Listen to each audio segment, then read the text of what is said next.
Cops pulled over a woman for no reason, but froze when her husband showed up with a badge. Imagine this. You're driving home after a long day, following every rule, minding your own business. Then suddenly, flashing red and blue lights appear in your rearview mirror. You know you've done nothing wrong, but as the officers approach, their questions aren't about traffic violations. Instead, they treat you like a suspect, demanding answers you shouldn't have to give. That's exactly what happened to Rachel Bennett, a successful woman, a dedicated community leader, and on that night, just another person who became a target for no reason. She was pulled over, searched without cause, and denied the right to call for help. But the moment her husband, a high-ranking police commissioner, arrived on the scene, everything changed. Have you ever found yourself in a moment like this, or witnessed someone being treated unfairly just because an officer assumed they were guilty? Let's talk about it in the comments. And don't forget to share where you're watching from and subscribe so you never miss another powerful real-life story like this one. The Dallas night was calm, the air thick with the lingering warmth of the day.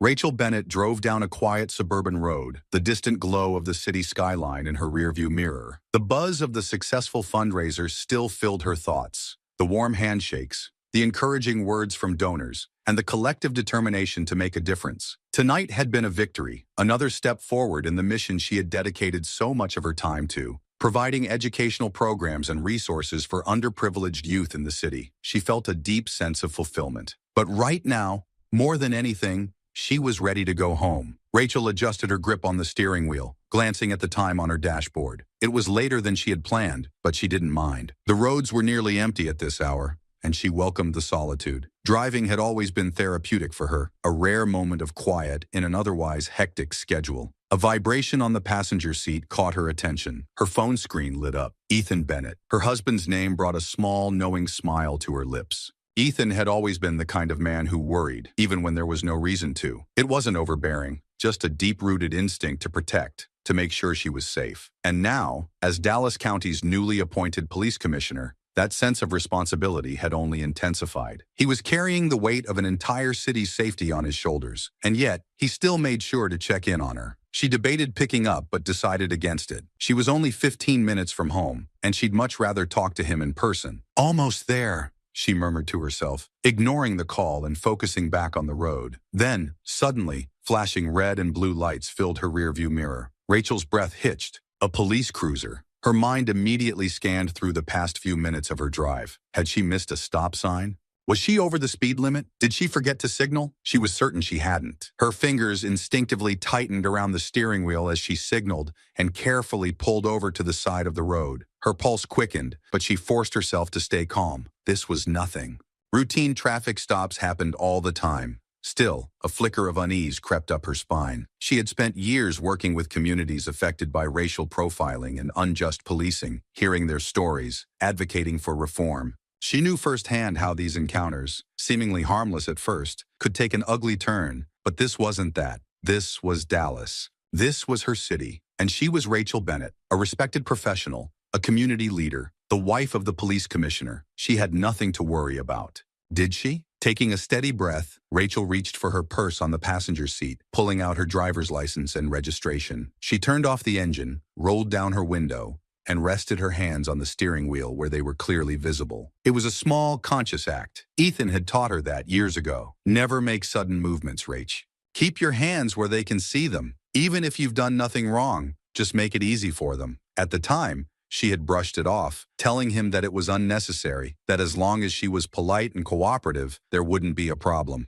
Now, sitting alone on the side of the road, bathed in the harsh red and blue glow of the cruiser's lights, she wasn't so sure anymore. The seconds stretched uncomfortably as she watched the silhouette of the officer approach in her side mirror. The way he moved, deliberate, slow, assessing, sent a strange ripple of tension through her body. Then, another set of headlights appeared in the distance. Another patrol car. Rachel's unease deepened. It was common for officers to call for backup in potentially dangerous situations. But why now? She was alone. She was unarmed. She had complied without hesitation. She swallowed hard, pushing down the apprehension rising in her chest. This was nothing. Routine. She had to believe that. But as the officer reached her window and his shadow fell over her, something in his stance, in the unreadable coldness in his face, told her otherwise. Rachel had no idea that this simple traffic stop was about to change her life forever. Rachel sat perfectly still, hands gripping the steering wheel as the sound of approaching boots echoed against the pavement. The night, once quiet and uneventful,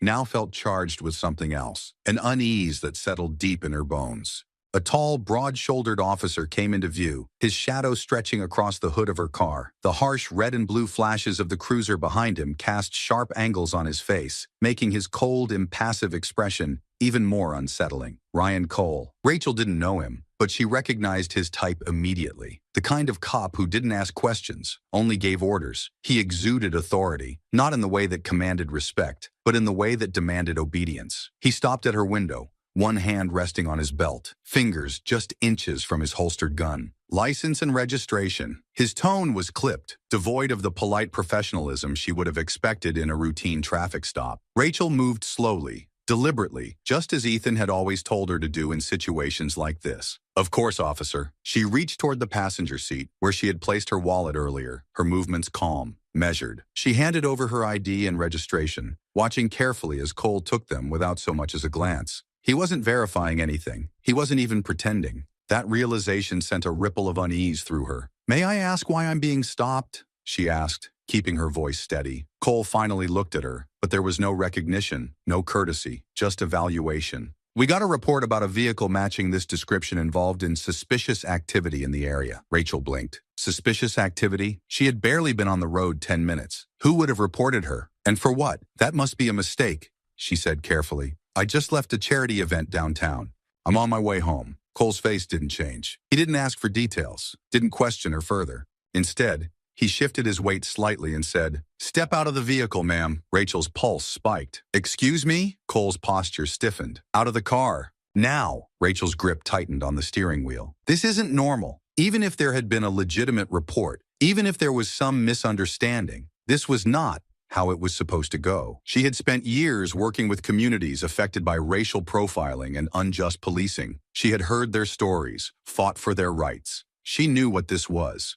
"Officer," she said, her tone controlled, "I'm happy to comply, but I'd like to understand why." "Step out." This time his voice was sharper, cutting through the air like a blade. Rachel forced herself to breathe evenly. Fighting this here, on the side of a dark road, wouldn't help. She couldn't afford to be another statistic. She slowly unbuckled her seatbelt, making sure her hands remained visible, then reached for the door handle. As soon as she stepped out, she heard the unmistakable sound of another set of tires pulling up behind them. Another police cruiser. Rachel's breath caught in her throat.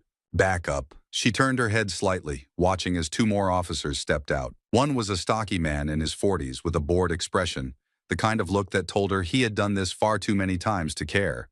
The other was younger, mid-20s, clean-cut, nervous. Rachel's eyes flicked to his name tag, Lucas Reed. She noticed immediately, Lucas looked uncomfortable. Unlike Cole, who was all rigid authority, and the older officer, who clearly wasn't concerned, Lucas seemed hesitant. For a brief second, Rachel considered appealing to him. But before she could, Cole stepped closer, blocking her view. "Turner, Reed," he said to the others, "we're searching the vehicle." Rachel's stomach turned. "Wait, what? You don't have a warrant?" Cole barely spared her a glance. "We don't need one." Rachel's jaw clenched. "That's not how the law works." The older officer, Turner, let out a low scoff. "You a lawyer, ma'am?" Rachel ignored him, keeping her eyes on Cole. "You have no probable cause," she said, voice controlled but firm. Cole tilted his head slightly. "We received a report." Rachel knew better than to take the bait. She forced herself to exhale, to rein in the anger threatening to rise.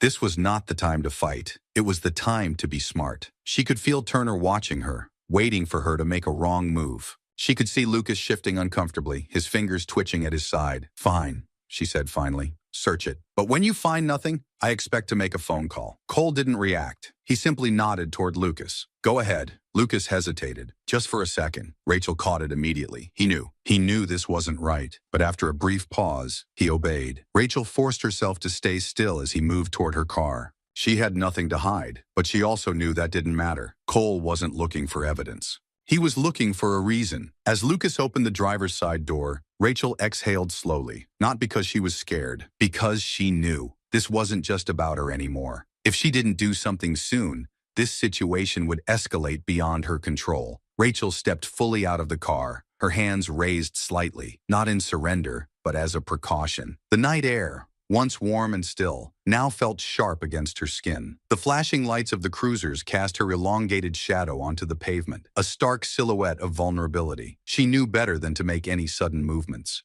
Ethan's voice echoed in her mind. Keep your hands visible. Stay calm. Control the situation with your composure. She had followed every instruction, every unspoken rule, and yet, none of it seemed to matter. Ryan Cole stood just feet away, his stance firm, his presence towering. His eyes held no trace of doubt, no indication that this was merely a misunderstanding. He had already decided what he wanted to see, a suspect, not a citizen. Rachel kept her breathing steady. Search the car, Cole ordered, his tone flat and absolute. Lucas Reed hesitated. It wasn't obvious, not to Turner, who stood off to the side with his arms crossed, or to Cole, whose confidence left no room for uncertainty. But Rachel saw it. The subtle tightening of Lucas's jaw, the momentary shift in his weight, the way his fingers flexed near his belt. He knew this was wrong. Rachel took the opportunity. "You don't have a warrant," she said, her voice measured but firm. Cole barely reacted. "We don't need one." Rachel clenched her jaw. "That's not true." Cole finally looked at her fully, his eyes sharp. "Are you resisting, ma'am?" Rachel felt the threat beneath the words. It wasn't a question. It was a warning, a choice. She could push back and risk this escalating further. Or she could let them do what they were going to do anyway, and fight the battle where she had power. Her fingers curled into her palms. "Go ahead." Lucas moved toward the car, his reluctance palpable. Rachel watched him carefully, searching for any indication that he might refuse. But in the end, he did as he was told. He opened the driver's side door, checking the seats, the glove compartment, the center console. His movements were cautious, methodical, but not invasive, as if he wanted to minimize the damage he was about to do. He found nothing. Then he moved to the back seat, unzipping her tote bag and flipping through its contents. A notebook, receipts, an extra pair of heels she had brought for the event. Nothing. Rachel stayed silent, watching Cole. He didn't look disappointed. He looked unbothered, because this wasn't about finding anything. It never was. The trunk. Rachel's chest tightened. Not with fear, with anger. Lucas hesitated before moving to the back of the vehicle. Rachel felt her heart pound harder, not because she had anything to hide, but because she knew what was coming next. The trunk popped open with a mechanical click. Inside, everything was meticulously arranged. Boxes filled with pamphlets, donation envelopes, informational booklets from the charity event. Lucas stared at them. He didn't move. Rachel could almost hear his thoughts. "What are we even doing?" Turner let out a low scoff. "What the hell is all this?" Rachel lifted her chin. "Pamphlets. For the event I just left." Turner pulled one from the stack, flipping through it like he expected something criminal to fall out. When he found nothing, he tossed it back into the trunk without care, the edges of the paper bending from the force. Lucas's expression tensed. Rachel caught it, the small flicker of discomfort in his face. He didn't like this, but he still wasn't doing anything to stop it. Cole, however, looked completely unfazed. He reached into the trunk himself, grabbing a stack of pamphlets and flipping through them. Unlike Lucas, he wasn't careful. He rifled through them with deliberate force, letting loose papers scatter. Then, slowly, he looked up. "This where you keep the good stuff?" Rachel's stomach churned. "Excuse me?" Cole tossed the pamphlets back, his voice void of humor. "Drugs. Weapons. Anything else you want to tell me about?" Rachel's fingernails dug into her palms. She knew exactly what he was doing. He was baiting her, waiting for her to snap, to give him a reason. She refused to give him one. "There is nothing illegal in my car," she said, her tone even. Cole let the silence stretch. Then he turned toward Turner. "Check the side panels." Rachel's breath caught. That was no longer a simple search. That was property damage. She stepped forward instinctively. "No, absolutely not." Cole's eyes flicked to her, sharp. Turner paused, looking between them. Rachel squared her shoulders. "You've searched my car. You've found nothing, and now you want to destroy it?" "No, I do not consent." Cole held her gaze for a long moment. Then, without looking away, he said, "Step back." Rachel stood her ground. "This is illegal. Step back." Rachel didn't move. Lucas did. He took one step forward, putting himself slightly in front of Turner. It wasn't a bold stance, but it was something. Cole noticed. For the first time, his expression shifted, just slightly. He exhaled sharply through his nose, then tilted his head toward Turner. "Forget it." Rachel held his gaze. She had won, but only slightly. Cole turned away from the trunk as if the entire interaction had bored him. Then he nodded to Turner. "We're done here." Rachel felt a wave of relief, but it was short-lived, because just as she reached for her phone, Cole spoke again. "Don't reach for that." Rachel froze. She turned back, slowly. "I'm calling my husband." Cole tilted his head slightly, as if considering. Then his lips curled into something that wasn't quite a smirk, but close enough to send a chill down her spine. "You can call him when we're done." Rachel's pulse pounded. She forced herself to stay calm. "Are you denying me a phone call?" "I said, when we're done." Rachel knew exactly what this was. He wasn't afraid of Ethan because he didn't believe there would be consequences. This was his game, his rules, and he had no intention of letting her win. Rachel inhaled slowly, controlling her reaction. She couldn't afford to lose her temper. Not yet, because now, more than ever, she understood. This wasn't going to end on its own. If she didn't change the course of this interaction, things were going to spiral out of control. Rachel's body was rigid, every muscle in her frame locked in place as the weight of the situation bore down on her. The flashing police lights bathed the street in alternating bursts of red and blue, casting long shadows over the pavement. The air felt thick, charged with unspoken tension. She had to be careful. One wrong move and this could spiral further out of control. But she also knew she couldn't just stand there and let this continue unchecked. Her phone was sitting right there on the passenger seat. If she could just get to it, call Ethan, everything would change. Rachel took the risk. She moved. A split second later, the night exploded with a sharp, commanding voice. "Don't move!" Rachel's pulse slammed against her ribs as a baton appeared in her peripheral vision, raised, poised to strike. She snapped her head to the side, eyes locking onto the officer who had drawn it. A woman, blonde hair tied in a severe bun, her expression hard, her stance tense. Her name tag read, J. Hall. Jessica Hall. Rachel's fingers froze just inches from her phone. Jessica's grip on the baton tightened, her knuckles paling from the pressure. She looked ready to use it. "I'm just reaching for my phone," Rachel said immediately, keeping her voice even, clear. She forced herself to breathe, to stay still. If she so much as flinched, she knew how this could end. "To call my attorney," she added, her voice loud enough for all of them to hear. Jessica's eyes flickered slightly, but she didn't lower her baton. Instead, she turned her head toward Cole, waiting for his order. Rachel noticed the power shift immediately. Jessica had authority, but she wasn't the one in charge here. She was waiting for permission. Rachel's heart pounded. She watched as Cole took his time, deliberately stretching out the silence. He wanted her to feel this moment, to feel the weight of his decision hanging over her like a blade. Rachel refused to break eye contact. Finally, Cole gave a slow, reluctant nod. Jessica hesitated for a fraction of a second longer before lowering her baton, but she didn't holster it. "Slowly," she warned. Rachel inhaled, steadied herself, and reached for her phone again, this time moving at half speed, keeping her movements deliberate, controlled. Her fingers curled around the device. She lifted it slowly, holding it up so they could all see. Jessica exhaled sharply through her nose, as if frustrated that the situation hadn't escalated further. Rachel ignored her. Her thumb pressed the call button. The phone rang, twice. Then, Ethan picked up. "Rachel?" His voice was sharp, alert. She had no doubt he had seen her missed calls earlier in the night. Rachel inhaled deeply, keeping her voice controlled but firm. "I've been pulled over," she said, making sure every word was crystal clear. There was a beat of silence on the other end. Then, Ethan's tone shifted. "By who?" Rachel didn't take her eyes off Cole. "A group of officers," she said. "They searched my car. No cause, no explanation." Ethan didn't respond right away. Rachel could almost hear him processing, calculating. And then, his voice turned lethal.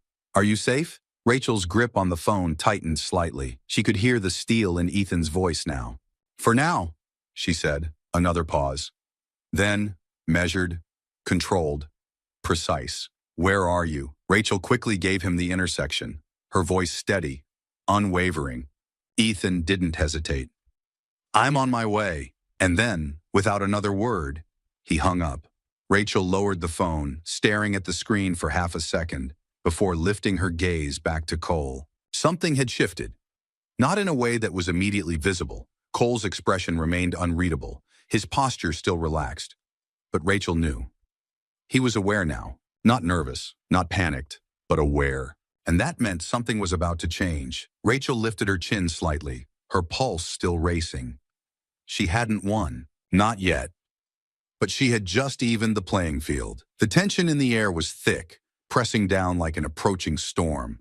The flashing red and blue lights painted the scene in an eerie, shifting glow. Rachel remained standing, her grip tightening around her phone, heart pounding in her chest. Then, a pair of bright headlights cut through the night. A black SUV approached at a controlled but deliberate speed, its powerful engine humming low like a predator arriving at the edge of its territory. Rachel exhaled sharply. Ethan was here. The vehicle came to an abrupt stop just a few feet away, the tires crunching against the asphalt. For a brief second, none of the officers moved. Then, the driver's door swung open with purpose, and a tall, imposing figure stepped out. Ethan Bennett. Even in the dim light, the sharp lines of his tailored suit were visible. The subtle gleam of his police badge clipped to his belt, catching the reflection of the streetlights. But it wasn't the badge that made the officers hesitate. It was his presence. Ethan carried himself with the kind of calm, calculated authority that came from years of commanding a room, a city, an entire force. And right now, his focus was razor-sharp, locked on the officers surrounding his wife. Rachel didn't have to call his name. The moment his eyes found hers, Ethan assessed everything in an instant. Her stance, the tension in her shoulders, the flicker of restrained anger behind her otherwise composed expression. She was holding herself together, but barely. Ethan turned away from her and faced the officers. Still, no one spoke. They hadn't recognized him yet. Then, one officer, Turner, took a step forward. "Sir, I need you to back up." Ethan didn't even flinch. Instead, he reached into his suit jacket, pulled out his ID wallet, and flipped it open. The gold emblem of the Dallas County Police Commissioner's badge gleamed under the harsh lights. His voice, when he finally spoke, was calm, measured, dangerous. "Do you have any idea who you just ordered to step back?" The effect was immediate. Turner's expression shifted first, his mouth slightly opening but no words forming. Jessica Hall's posture tensed, her fingers still gripping the baton at her side, but no longer in a threatening stance. Lucas Reed's eyes went wide, his hesitation now mixed with something else. Concern. And then, finally, Ryan Cole moved, slowly. His expression didn't change, but Rachel saw it. The brief flicker of realization. The understanding that this situation had just taken a very, very bad turn for him. Still, Cole wasn't the type to panic. Instead, he exhaled through his nose, squaring his shoulders before taking a calculated step forward. "Commissioner Bennett," he acknowledged, keeping his voice even. Ethan's jaw flexed slightly. That's right. The way he said it, calm but weighted, deliberate but deadly, made the space between them feel electric. Cole folded his arms, schooling his expression into something neutral. "We're conducting an investigation," he said. A report came in about a suspicious vehicle matching this description. Ethan's head tilted slightly. "A suspicious vehicle?" he repeated. His gaze flicked toward Rachel's sedan, then back to Cole. A well-dressed woman in an evening gown, driving home from a charity event, in a legally registered car? Was suspicious? Cole didn't blink. "We were following procedure." Ethan let out a sharp, humorless laugh. "Procedure?" The word hung in the air, dripping with disbelief. Rachel watched as Ethan took one slow step closer, his movements deliberate. "Tell me, Officer Cole," Ethan continued, his voice lower now, quieter but somehow more lethal. "Did my wife give you consent to search her car?" The silence stretched. Rachel watched Cole's jaw tighten. Then, after a beat, he answered, "No, sir." "Do you have a warrant?" Ethan pressed. "No, sir." "So what gave you the legal right to conduct a search?" Cole's lips parted slightly, but this time, no answer came. The air felt thick, suffocating. The surrounding officers looked increasingly uneasy. Lucas shifted uncomfortably, his eyes flicking between Cole and Ethan as if he could feel the shift in power. Jessica stayed silent, her baton now fully lowered. And Turner, who had been the first to speak, took a slow step back, as if distancing himself from whatever was about to happen next. Rachel saw it all. The moment they realized they had made a mistake. But she also knew Ethan wasn't done, because this wasn't just about her anymore. Ethan wasn't the kind of man to walk away quietly. He had come here for justice, and he wasn't leaving without it. The night air was thick with tension. The red and blue lights from the cruisers flickered against the dark pavement, casting jagged shadows that stretched across the street. The atmosphere had shifted, no longer just an ordinary traffic stop, but something far bigger. Ethan stood at the center of it all, his stance unwavering, his presence commanding the space around him. His gaze locked onto Ryan Cole, and in that instant, it was clear. This was no longer a game. Do you have a warrant for that search? His voice was sharp, direct, and entirely unforgiving. The question cut through the silence like a blade. For the first time since this ordeal began, Ryan hesitated. It was subtle, a flicker of uncertainty in his eyes, a brief hitch in his breath. But Ethan caught it. He had seen it countless times before, that split-second delay when an officer realized they had crossed a line they couldn't justify. I asked you a question, Officer Cole, Ethan pressed, his tone growing sharper. Ryan licked his lips, shifting slightly where he stood. We were acting on a report of suspicious activity, he said, his voice lacking its former confidence. Ethan's jaw tightened. That's not what I asked, he snapped. Do you have a warrant? Ryan's fingers twitched. No, sir. The words were barely audible, forced through clenched teeth. Ethan's eyes darkened. Then explain to me why you searched my wife's car. Ryan didn't answer. The silence that followed was deafening. Rachel could feel it. The weight of the moment. The realization that this wasn't going to be swept under the rug. Ethan wasn't just anyone, and Ryan had no way out. But Ethan wasn't done. He turned his head slightly, shifting his gaze to the younger officer standing stiffly to the side, Lucas Reed.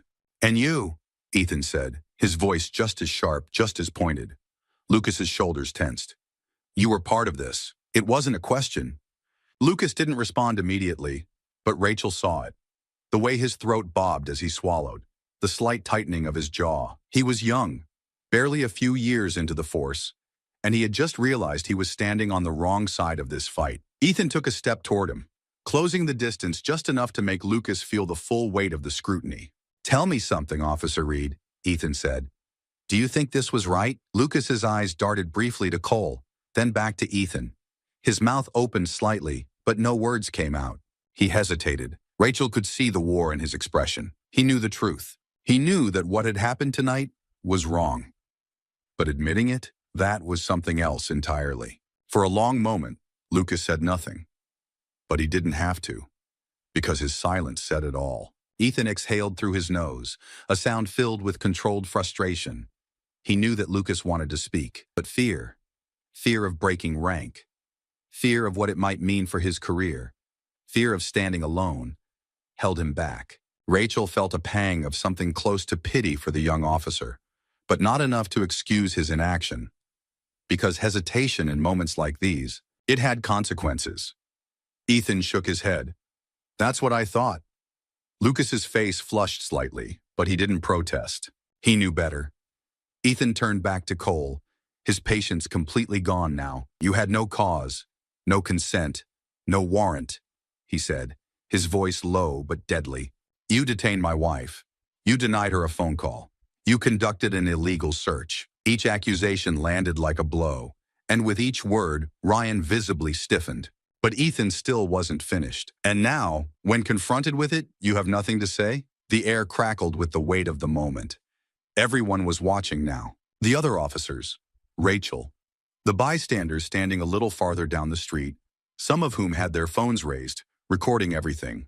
Cole's jaw was so tight it looked like it might snap. Rachel knew he wanted to fight back, to argue, to defend himself, to salvage what little authority he had left.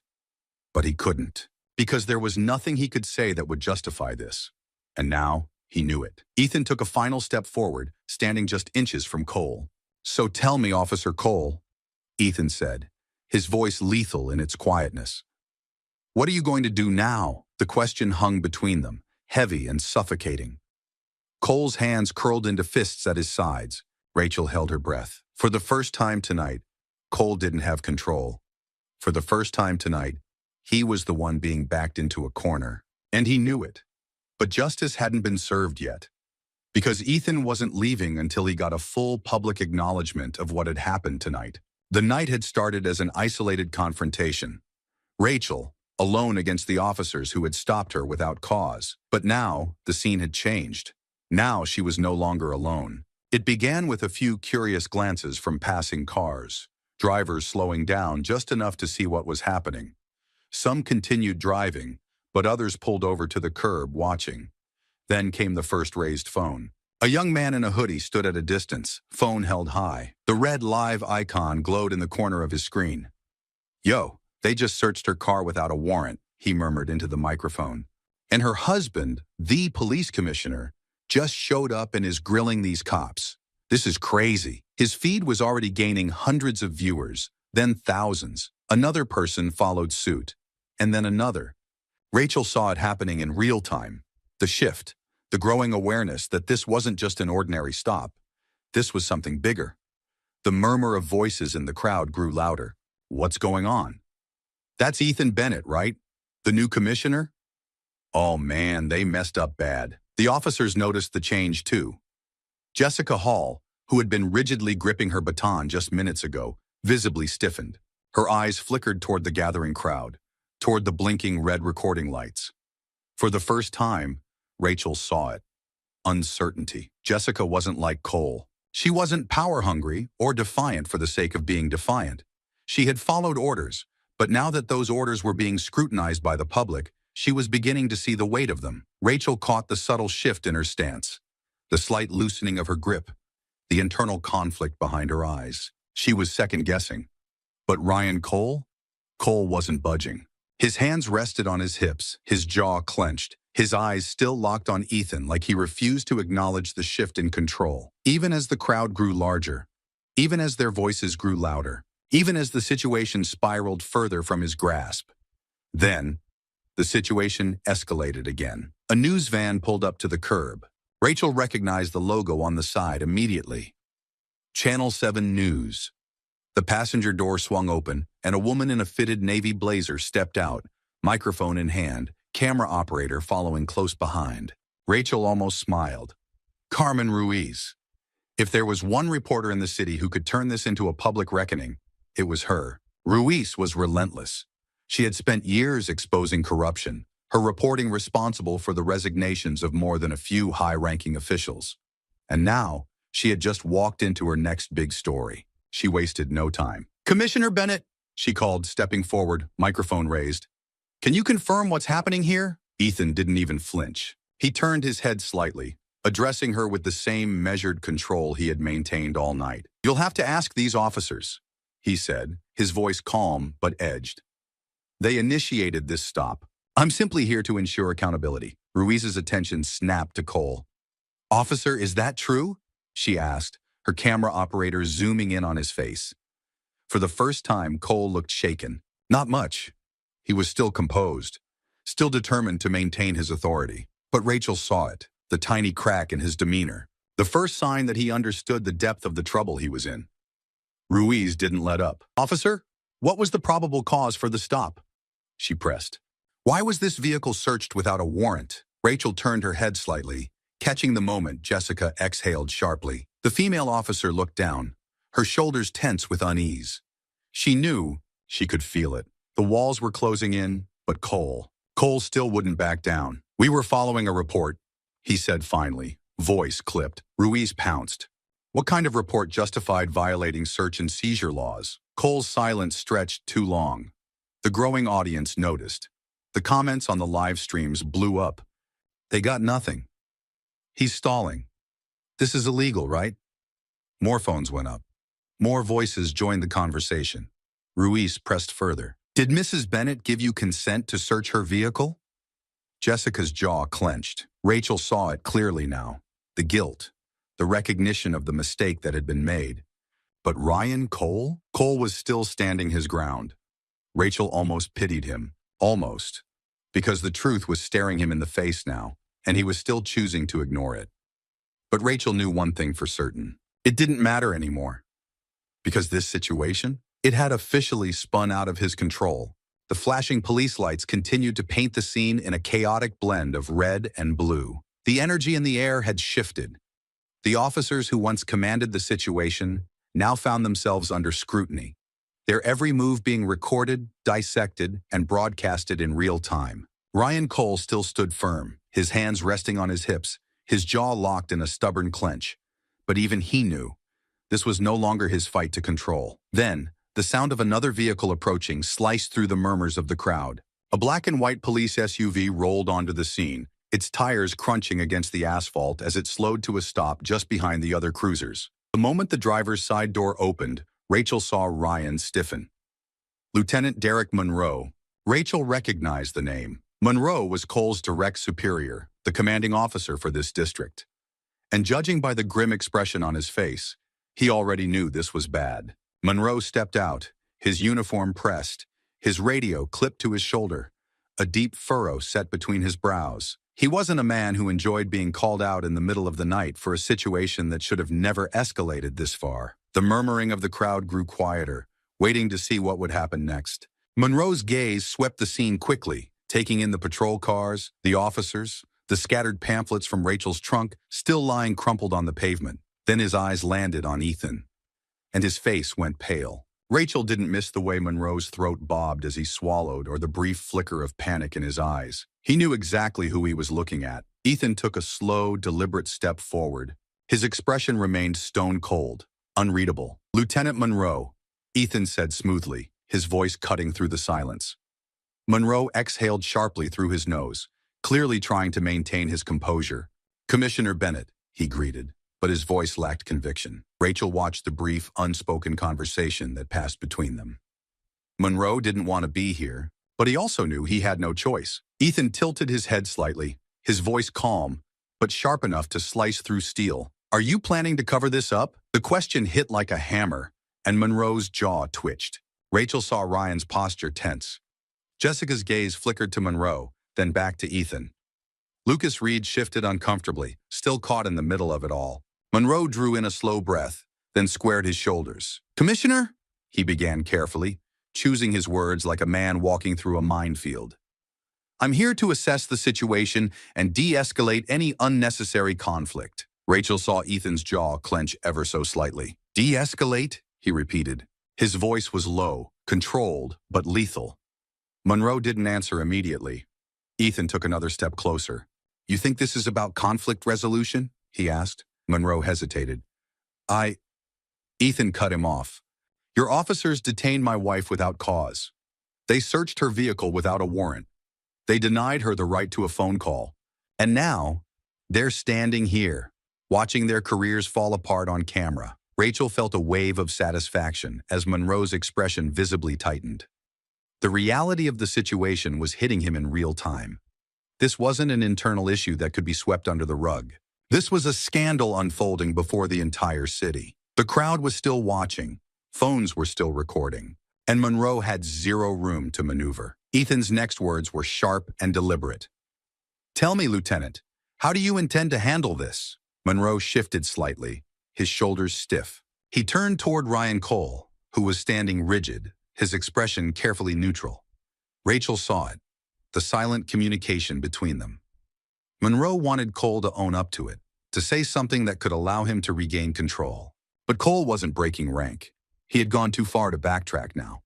Rachel almost pitied him. Almost.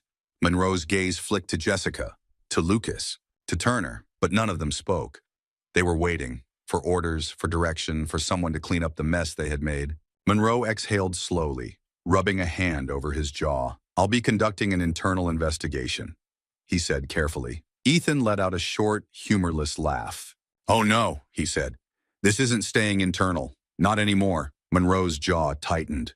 "Commissioner, the officers involved in this stop will be placed on immediate administrative leave," Ethan stated, giving him no room to argue. Rachel saw Monroe's nostrils flare, but he didn't protest. Because he couldn't. Not with half the city watching. Ethan continued. "All footage from body cameras, dash cams, and civilian recordings will be reviewed." Rachel saw Jessica visibly exhale. Lucas looked down. "Cole?" Cole's fingers curled into fists. Rachel could see it, the barely contained rage. He knew it was over. Ethan stepped even closer to Monroe, his voice dropping to something only the lieutenant could hear. "And if I find out there was even an attempt to alter or destroy evidence?" Rachel watched as Monroe's throat bobbed. "I wouldn't do that," he said quickly. Ethan held his gaze for a long moment. Then he nodded once. Good. The weight of the moment settled over everyone. This was no longer a power struggle. This was a reckoning. And for the officers who had started this, the fallout was just beginning. The night had been chaos, but by morning, it had become something much bigger. A movement. Rachel sat at the kitchen table, staring at the screen of her phone. Her coffee had gone cold. untouched. But she barely noticed. She had spent the last 2 hours watching her name trend on every major social media platform. The video of her unlawful detainment, Ethan's confrontation with Ryan Cole, and Lieutenant Monroe's desperate attempts at damage control had spread like wildfire. What started with a handful of bystander recordings had now been picked up by national news outlets. Everywhere she looked, there were clips, commentary, and outrage. The hashtags were relentless. Justice for Rachel. Shakir Dallas PD exposed. No more abuse of power. Rachel clicked on one of the viral videos, watching herself on screen, standing tall, despite the officers surrounding her, her voice clear and unshaken as she demanded answers. Ethan's arrival. Cole's stammering non-answers. The way Jessica Hall had visibly flinched when she realized they were being recorded. The internet had noticed everything. The comment sections were brutal. They thought they could get away with it. They always do. Until now. This isn't an isolated incident. This is how they operate. The only difference? This time, their victim had power. I can't stop thinking about how many times this has happened to someone without a police commissioner for a husband. Fire Ryan Cole. Hell, fire them all. Rachel exhaled sharply, setting her phone down. She had known last night that this was bigger than her. But now, the entire country knew it too. By midday, the official response from the Dallas Police Department was released. A carefully worded press statement was posted on the department's social media accounts. The Dallas Police Department is aware of the incident involving Commissioner Bennett's wife. We take these matters seriously and have launched an internal review to determine if proper protocol was followed. We are committed to transparency and accountability in law enforcement. Rachel let out a humorless laugh as she read it. Proper protocol? She muttered to herself. They already know damn well what happened. Her phone buzzed again. Another notification. Another breaking headline. And then, the first consequence fell. Breaking news. Officer Ryan Cole, placed on administrative leave, pending investigation. Rachel sat up straighter. The article confirmed it. Just hours after the department's initial empty statement, they had announced that Ryan Cole was officially suspended. The wording was careful. This decision was made to ensure a thorough and unbiased investigation into the events of last night. Rachel could read between the lines. This wasn't an act of integrity. This was damage control. They had no choice. The pressure was too much. She refreshed her social media feed, watching as the reactions poured in. Finally. But suspension isn't enough. He needs to be fired, one officer. What about the rest of them? If she weren't the commissioner's wife, would any of this be happening? We're not letting this die down. We demand real accountability. The momentum was only growing, and the department knew it. Ethan walked into the kitchen, his expression unreadable. Rachel looked up, studying him for a moment. His phone was still in his hand, his grip tense. What is it? She asked. Ethan let out a slow breath, then set his phone down. The mayor's office just called. Rachel raised an eyebrow. Let me guess, she said. They're panicking? Ethan's jaw ticked slightly. They want this to go away, he admitted. They're hoping that suspending Cole will calm things down before it escalates further. Rachel shook her head. They still don't get it, do they? Ethan met her gaze. No, he said. They don't. Rachel leaned forward, her elbows resting on the table. This isn't about just one cop, she said. This is about a system that let them think they could do this without consequences. People are angry, Ethan, and they should be. Ethan exhaled, rubbing a hand over his face. I know, he said. And I don't think this ends with Cole. The department is scrambling. They're reviewing body cam footage, trying to determine if they need to take disciplinary action against the other officers involved. Rachel folded her arms. They're not reviewing footage because they want to, she pointed out. They're doing it because the whole world is watching. Ethan didn't argue, because she was right. By late afternoon, the scandal had only grown. Multiple officers were now under review. Journalists were digging into Cole's past, unearthing prior complaints that had never been addressed. The mayor's office had gone from, "We're monitoring the situation," to, "We are working closely with the department to ensure a full and fair investigation." And still, the public wasn't satisfied. This wasn't just about Rachel anymore. This was about everyone who had been in her position, without power, without resources, without anyone coming to their rescue. People were demanding real change. Ethan knew it. Rachel knew it. and so did the city. This wasn't over. It was just beginning. The City Hall press room was packed beyond capacity. Reporters filled every available seat, cameras lined the back of the room, and the low murmur of voices created a hum of anticipation that vibrated through the space. The air was charged, electric with expectation. This wasn't just another press conference. This was a reckoning. At the center of it all stood Ethan Bennett. He was positioned behind a dark wooden podium, the city's seal emblazoned across the front. The Dallas Police Department's official banner hung behind him, flanked by several city officials. But despite the people at his side, it was clear who commanded the room. Ethan's posture was straight, his expression unreadable. The face of a man who was about to make a statement that would shake the entire department. The flashing lights of cameras reflected in his eyes, but he didn't blink. He was prepared for this moment. As the final murmurs settled, Ethan stepped forward and gripped the edges of the podium. A microphone crackled to life. He let the silence stretch, a controlled pause, giving weight to what was about to come. Then he spoke. "Good afternoon," he began, his voice steady, unwavering. "I want to start by acknowledging the gravity of what has transpired over the past 48 hours. The room was so silent that every breath, every camera shutter could be heard.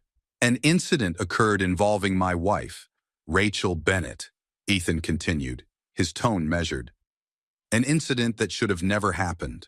But this is not just about her. This is about a systemic issue, one that has gone unchecked for far too long." A murmur rippled through the audience. Ethan leaned in slightly, his voice growing sharper. "The officers involved in this illegal stop violated department policy, violated the law, and most importantly, violated the trust of the community they swore to protect." Flashbulbs went off. Journalists scribbled notes furiously. "This is not just about one night. This is about the culture that allowed it to happen," Ethan pressed on. "Which is why I am standing here today to announce immediate sweeping changes to the Dallas Police Department." The murmurs grew louder now. Ethan took a breath before delivering his next words. "Effective immediately, the officers involved in this incident have been suspended, and formal investigations into their conduct are underway." Gasps erupted from some of the reporters. This was more than what anyone expected. Ethan wasn't just acknowledging wrongdoing, he was ensuring consequences. He wasn't done.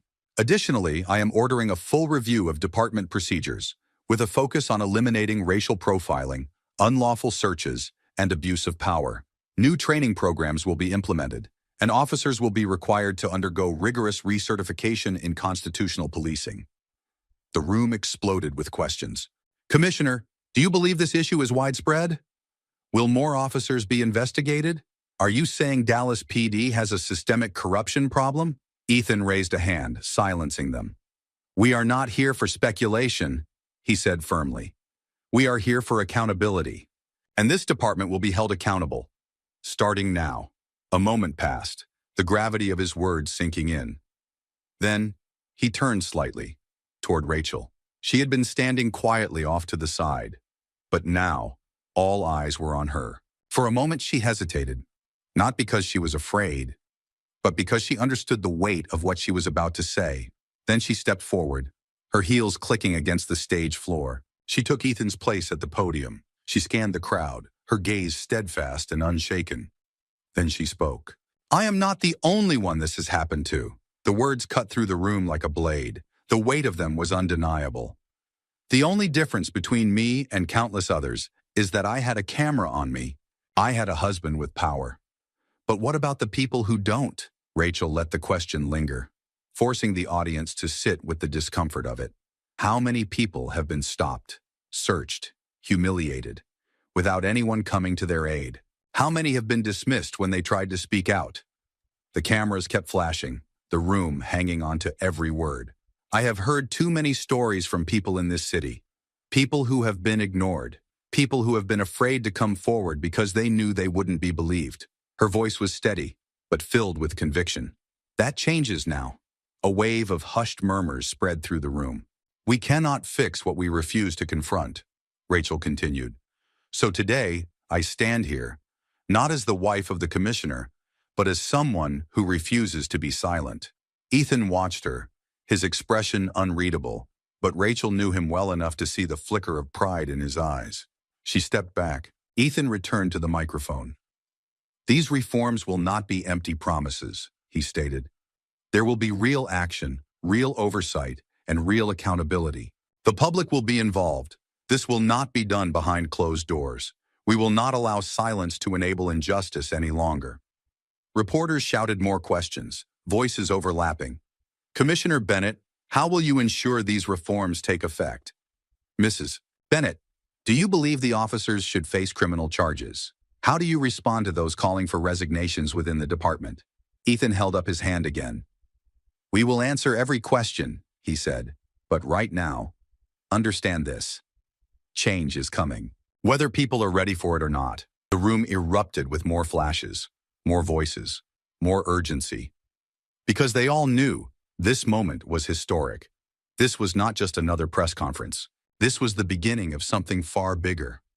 Backstage, as the cameras continued flashing and officials scrambled to control the growing media storm, Rachel turned to Ethan. "You know they're going to fight this," she said softly. Ethan nodded. "I know," he replied. Rachel exhaled. "Do you think this will actually work?" Ethan hesitated, not because he doubted their efforts, but because he knew the battle ahead would be long, difficult, and full of resistance. "We'll find out soon enough," he said. The press conference had sent shockwaves through the city, but the real battle was just beginning. Ethan Bennett had made it clear. Change was coming. And that change started immediately. The Dallas Police Department underwent a complete overhaul of its internal policies. Every officer, from rookies fresh out of the academy to veterans with decades of experience, was required to go through mandatory retraining. The reforms focused on de-escalation techniques. Officers were trained on how to handle situations without resorting to force. Implicit bias training, designed to root out prejudices that influence decision-making. Constitutional law refreshers. Every officer had to pass a strict recertification process, ensuring they understood citizens' rights. Strict oversight on vehicle searches. No more searches without clear probable cause or warrants. Rachel watched the rollout of these new measures with a cautious mix of hope and skepticism. Would it work? Would officers actually change?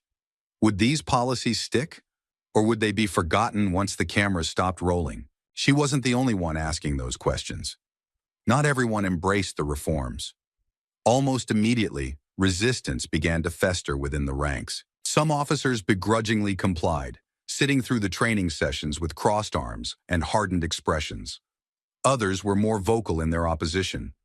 Rachel heard the whispers, the grumblings of discontent from officers who thought Ethan was destroying the department from the inside. But it wasn't just whispers. Tensions within the force began to rise. The police union issued a statement, subtly pushing back against the reforms. "While we support accountability, we stand against policies that undermine officer discretion and effectiveness in the field." Translation? "We don't like these changes, and we're going to fight them."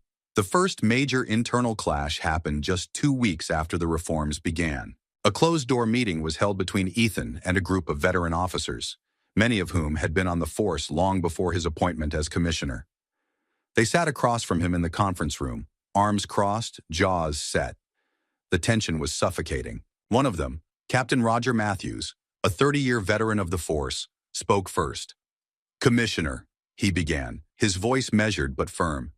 "We understand your position, but these new policies, frankly, they're making it impossible for our officers to do their jobs." Ethan didn't flinch. "You mean they're making it impossible to violate people's rights without consequences?" he countered. A few officers shifted uncomfortably, but Matthews's expression hardened. "Come on, sir." Another officer, Sergeant Tom Reyes, spoke up. "Some of these so-called reforms make officers second-guess themselves in the field. You think criminals are going to wait for us to run through a checklist before taking action?" Ethan leaned forward. "Tell me, Sergeant," he said, his voice even. "What part of follow the law is slowing you down?" Reyes didn't answer. Ethan let the silence stretch before continuing. "There are 2 types of officers in this department," he said. "The ones who want to do their jobs with integrity, and the ones who are angry they can't get away with cutting corners anymore. If you're the first type, these policies shouldn't bother you. A long pause. Matthews's jaw tightened, but he didn't argue further. Because the truth was, there was nothing they could say. Ethan had drawn the line, and they all knew it. The resistance wasn't just talk. Within weeks, reports of officers deliberately slowing down response times began to surface. An unofficial, silent protest against the new rules. Some officers stopped proactively policing altogether, claiming they were afraid of being reprimanded for minor infractions. It was a thinly veiled tantrum. Ethan wasn't impressed. If following the law makes you feel like you can't do your job, then maybe you shouldn't be wearing the badge, he told reporters when asked about the backlash. The message was clear: adapt or get out. And some did. A handful of officers turned in their resignations, unwilling to work under a system that held them accountable. Rachel saw them for what they were. Let them leave, she had told Ethan one night over dinner. The department is better off without them. But it wasn't just about them leaving. It was about what came next. Because for every officer who pushed back, there were others who embraced the change. Lucas Reed was one of them. The young officer who had been there that night, the one who had hesitated, the one who had been caught between following orders and doing what was right. Rachel had seen his guilt. Now, she saw his determination. Lucas threw himself into the new training, sitting in the front row, asking questions, learning. One afternoon, after a long session on constitutional rights and ethical policing, he approached Rachel. "Mrs. Bennett?" he said, shifting awkwardly. She turned to him, raising an eyebrow. "Yes?" Lucas swallowed, then took a deep breath. "I just wanted to say, I should have spoken up that night," he admitted. "I knew it was wrong. I froze. I let it happen." Rachel studied him for a moment. He was young, still figuring out what kind of officer he wanted to be. And now, he was choosing the right side. "What matters is what you do now," she told him. He nodded firmly. "I won't let it happen again." And for the first time since this started, Rachel felt something close to hope. The fight for reform was far from over. Resistance from within the department was strong. But so was the public's demand for change. Citizens were more engaged than ever, attending city council meetings, demanding oversight, pushing for policy changes. The momentum wasn't fading. But Rachel and Ethan both knew this battle was just beginning. Because fighting against a system? That was never easy. Rachel Bennett had never set out to become an activist. She had spent years helping her community through charity work, education programs, and fundraising efforts. But after that night, after being pulled over, searched, and humiliated, something inside her shifted. This wasn't just about what had happened to her. It was about what had been happening for decades to people without cameras, without connections, without someone powerful coming to their aid. Rachel knew she had a choice. She could move on, be grateful that her story had led to reforms, and return to her normal life. Or she could fight for those who couldn't fight for themselves. She chose the latter. Her first step was listening. She met with community leaders, victims of police misconduct, families who had lost loved ones to excessive force. For every story like hers, where someone had escaped with only their dignity bruised, there were countless others who had not been so lucky. Rachel took their stories and made them heard. She began speaking at town halls, demanding greater police accountability, urging lawmakers to push for legislative reform. Soon, she was invited to speak at universities, conferences, and national panels on justice reform. But Rachel didn't just want to talk. She wanted to act.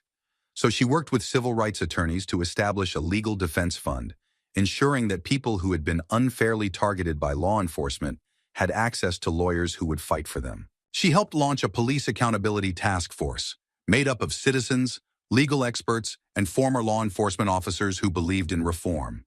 The goal? To make sure what happened to her never happened to anyone else again. Meanwhile, Ethan Bennett was waging his own war. The police department had changed, on paper. Policies had been rewritten. Training programs had been implemented. Officers had been suspended, investigated, even fired. But Ethan knew laws and policies were just words until they were enforced. And the resistance wasn't over. Even after months of reform, some officers still clung to the old ways. Ethan wasn't naive. He knew he couldn't change every single officer overnight. But he could make one thing clear: if you abused your power, If you violated the law, if you put your badge above the people you swore to protect, you were done. And for those who resisted change, Ethan had one message: adapt or leave. Rachel and Ethan's fight took a toll. They faced constant backlash from police unions, from conservative politicians who called them anti-law enforcement, from officers who saw Ethan as a traitor. Rachel received hate mail, threats, people telling her to stay quiet. Ethan had officers resigning under protest, claiming that his leadership was destroying the morale of good cops. But they kept going, because they had to, because justice couldn't wait. A year after that night, after the unlawful stop, after the scandal, after the reforms, Rachel stood on a stage in front of thousands. The event was being broadcast nationwide. She had been invited to speak at a national summit on justice reform, alongside former judges, activists, and civil rights leaders. But Rachel didn't see herself as an activist. She saw herself as a woman who had been forced to choose between silence and action. And she had chosen action. She stepped forward, looking out at the massive crowd, and then she began. I want to start by saying, I never wanted to be here. A murmur rippled through the audience. I never wanted to stand on a stage and talk about police abuse. I never wanted to become an activist. But I was given no choice. She paused, letting her words sink in. Because on that night, I followed every rule. I did everything right, and it still wasn't enough. Her voice didn't shake. How many times has this happened before? How many people have been humiliated, arrested, or worse, simply because they were seen as a threat for existing? The audience was completely silent, hanging on to every word. We like to say that America is a nation of justice. But justice is only real when it is enforced. It is only real when it is available to everyone, not just those with power, money, or the right last name. Rachel's gaze swept across the crowd. The time for waiting is over. The time for excuses is over. Because justice cannot wait. Not another day, not another hour, not another minute. A moment passed. And then, applause erupted. Loud, unrelenting. A thunderous wave of approval that swept through the stadium, shaking the very foundation beneath her feet. Rachel stood tall, unflinching. Rachel and Ethan's fight for justice wasn't just about one night. It was about challenging an entire system, refusing to stay silent, and demanding real change. Their story is proof that one moment can spark a movement. That standing up, even when it's difficult, can make a difference. Not just for yourself, but for countless others who never had the chance. But the fight isn't over, because injustice doesn't disappear overnight. And the question remains, if you were in their shoes, would you have the courage to stand up and fight? If this story resonated with you, make sure to like, share, and subscribe so more people can hear stories that matter. Together, we can push for a future where justice isn't a privilege, it's a right. The scent of polished wood and expensive leather filled the air as Marcus Williams stepped into the high-end store. He moved confidently, his polished shoes clicking lightly against the marble floor. Everything about his appearance was elegant, yet understated. A well-tailored blazer, designer jeans, and a simple watch. Nothing ostentatious, nothing flashy. Yet, from the moment he walked through the door, Marcus could feel the shift in the room's energy. A subtle change, but one he had encountered many times before. The employees didn't greet him the way they had the woman who'd walked in just before him. Instead, two salespeople exchanged glances, eyes narrowing slightly as they whispered to each other. Marcus pretended not to notice.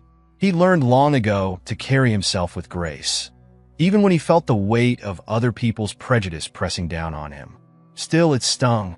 "Can I help you with something?" a saleswoman finally asked, her voice clipped and professional. She didn't smile. Marcus turned to face her, offering a polite nod. "Just browsing, thanks?"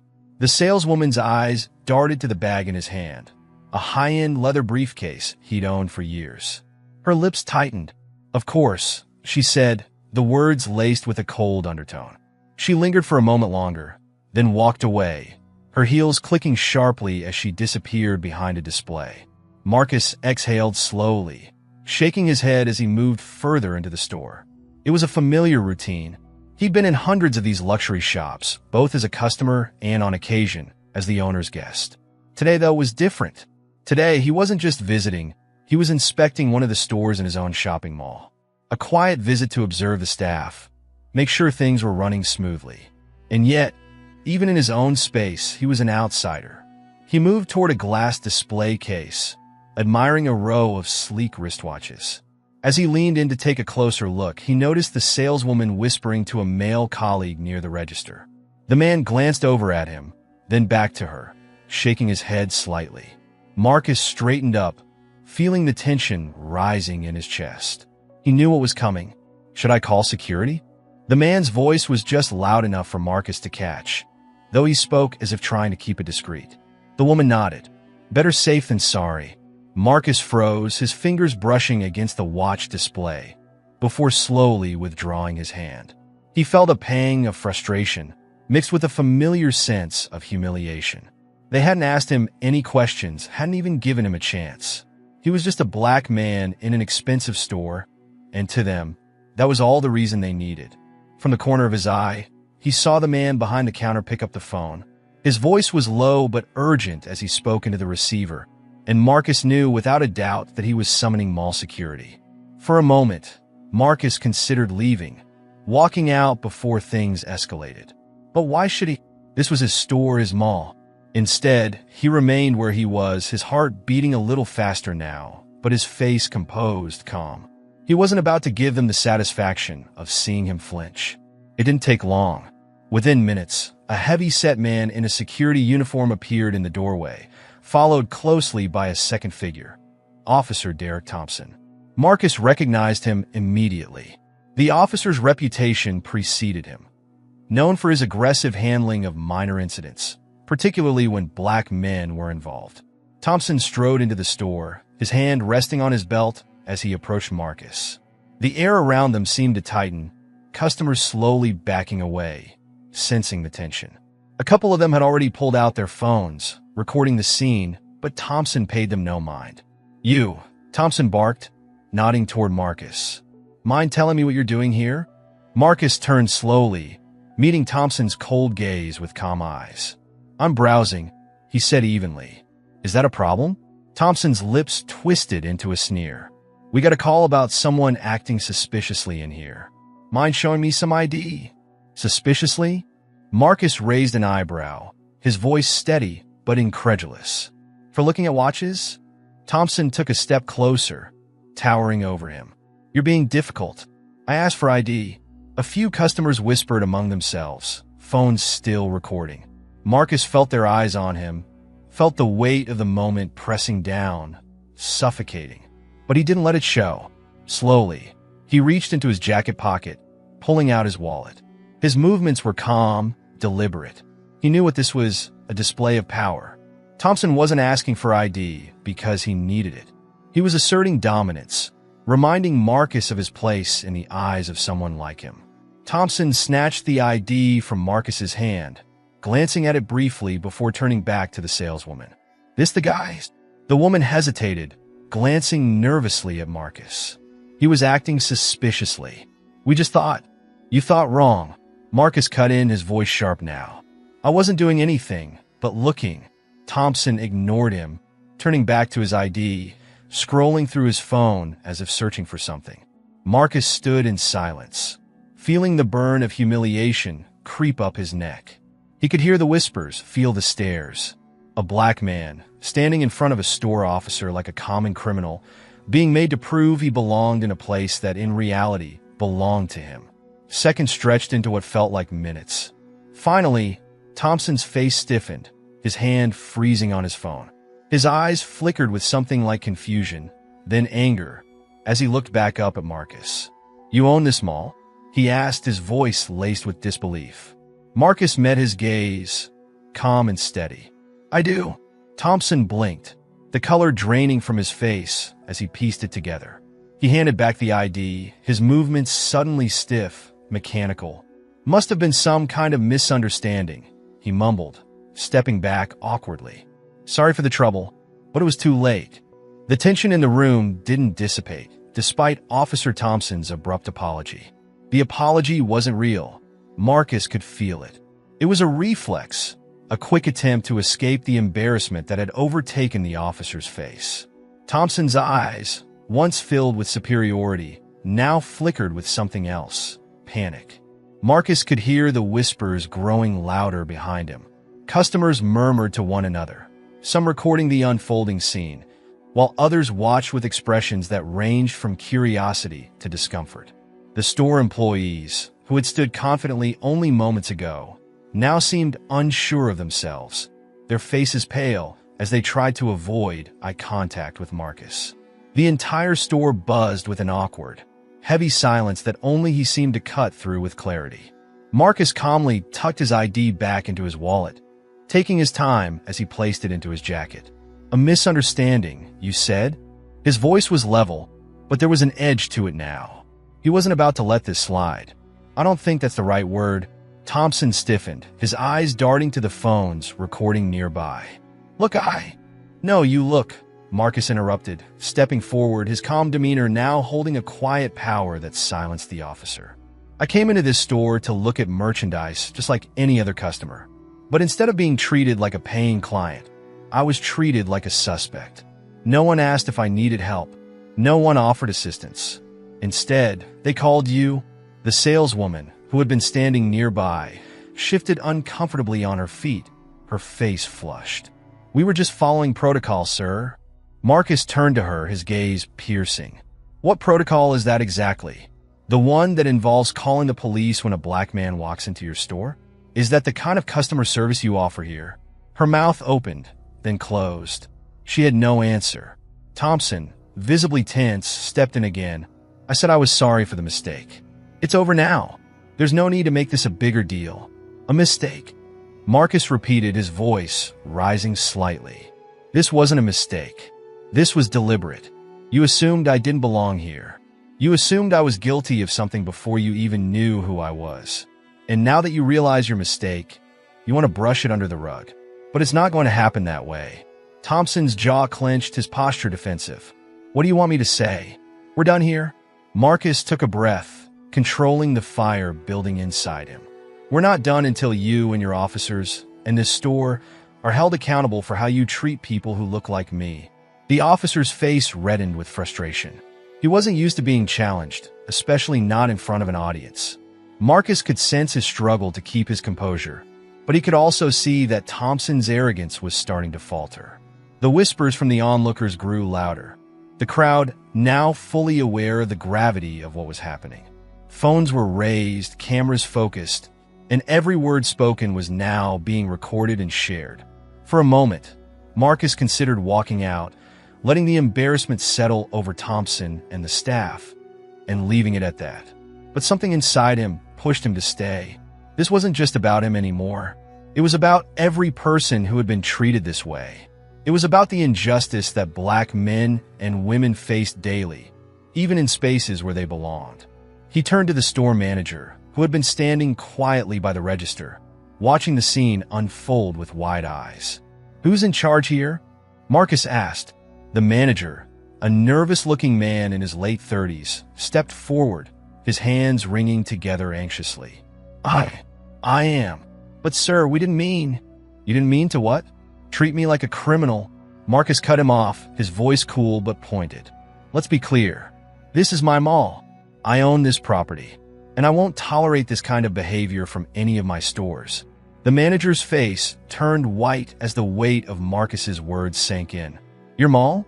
"Yes," Marcus said, his voice calm but firm. "Mine. And I expect a higher standard of service for every customer who walks through those doors, no matter what they look like. You think this is over, but it's not. I'll be speaking to your corporate office about this, and I'll make sure changes are made." The manager stammered, his voice weak. "We will do better. I promise. This was a one-time thing, I swear." Marcus shook his head, cutting him off again. "It's never a one-time thing. It's a pattern, a habit, one that needs to be broken." Thompson shifted uneasily beside him, clearly eager to end the conversation. "Look, if you want to file a complaint, go ahead. But I've done my job." Marcus turned his gaze back to the officer, his eyes steady. "You think this is over for you too?" he asked, his voice low but intense. "It's not. You came in here with the assumption that I was guilty of something. You treated me like I was beneath you because of the color of my skin. And now you think you can just walk away? Thompson's face hardened, but the hint of fear behind his eyes was undeniable. You should consider yourself lucky I'm not pressing charges for harassment, Marcus continued. But I will make sure this incident is reported to your department. This behavior won't be ignored. The officer looked as if he wanted to argue, but the weight of the cameras and the crowd around them kept him silent. Instead, he nodded stiffly, muttering a forced understood before turning on his heel and walking out of the store, the security guard trailing behind him. The silence that followed was thick, but Marcus could feel the shift in the air. The power dynamics had changed. The manager stood frozen, the sales staff silent and pale. Marcus took a breath, steadying himself. This wasn't over, not by a long shot. But for now, the message had been sent. He gave one final glance around the store, his eyes sweeping over the faces of those who had watched, before he turned and walked out the door, his steps measured and deliberate. As he left, the whispers behind him grew, but this time, they carried a different tone. One of respect, perhaps even awe. The fight for dignity was far from over, but Marcus had made his mark. The ride home from the mall felt longer than usual. Marcus sat in the back of his sleek black car, staring out the window, the city lights blurring into a haze of colors. His driver, sensing Marcus's silence, didn't try to make conversation. Marcus's mind, however, was anything but quiet. The confrontation replayed over and over, like a loop he couldn't break. He had stayed calm, kept his composure. But the deeper truth, the anger, the frustration, still simmered inside him. As his car approached the driveway of his home, Marcus could see the soft glow of lights inside. His wife, Naomi, was already home. She'd been in court all day, handling yet another case of racial discrimination, this time against the local police department. Ironic, he thought bitterly. Today of all days. Naomi was sharp, quick-witted, and fiercely passionate about her work as a civil rights attorney. She was the kind of woman who could stand in front of a courtroom, eyes blazing, and make an entire jury rethink their biases. Marcus often marveled at how easily she channeled her anger into something productive, turning every obstacle into fuel for the fight. He wished in moments like these that he had that same fire. Instead, he often just felt exhausted. The car came to a stop, and Marcus stepped out, breathing in the crisp evening air. As he approached the front door, it opened before he could reach the handle. Naomi stood in the doorway, her eyes scanning his face, reading him like an open book. She didn't say anything at first, but Marcus could tell by the way her expression tightened that she knew something was wrong. "Hey," she said softly, stepping aside to let him in. "You okay?" Marcus shrugged, setting his briefcase down by the door. "Long day." Naomi frowned, crossing her arms as she leaned against the doorframe. "What happened?" He hesitated.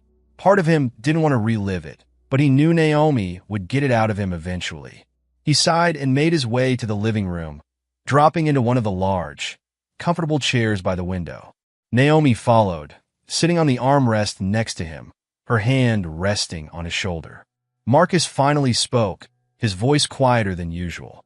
"There was an incident at the mall today." Naomi's eyebrows furrowed, her concern deepening. "What kind of incident?"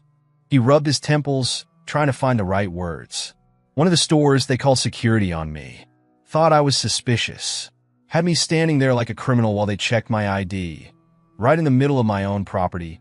Naomi's eyes flashed with anger, but she remained silent, letting him continue. "And of course, Officer Thompson showed up," Marcus added, bitterness creeping into his voice. "You know, the one everyone's been complaining about.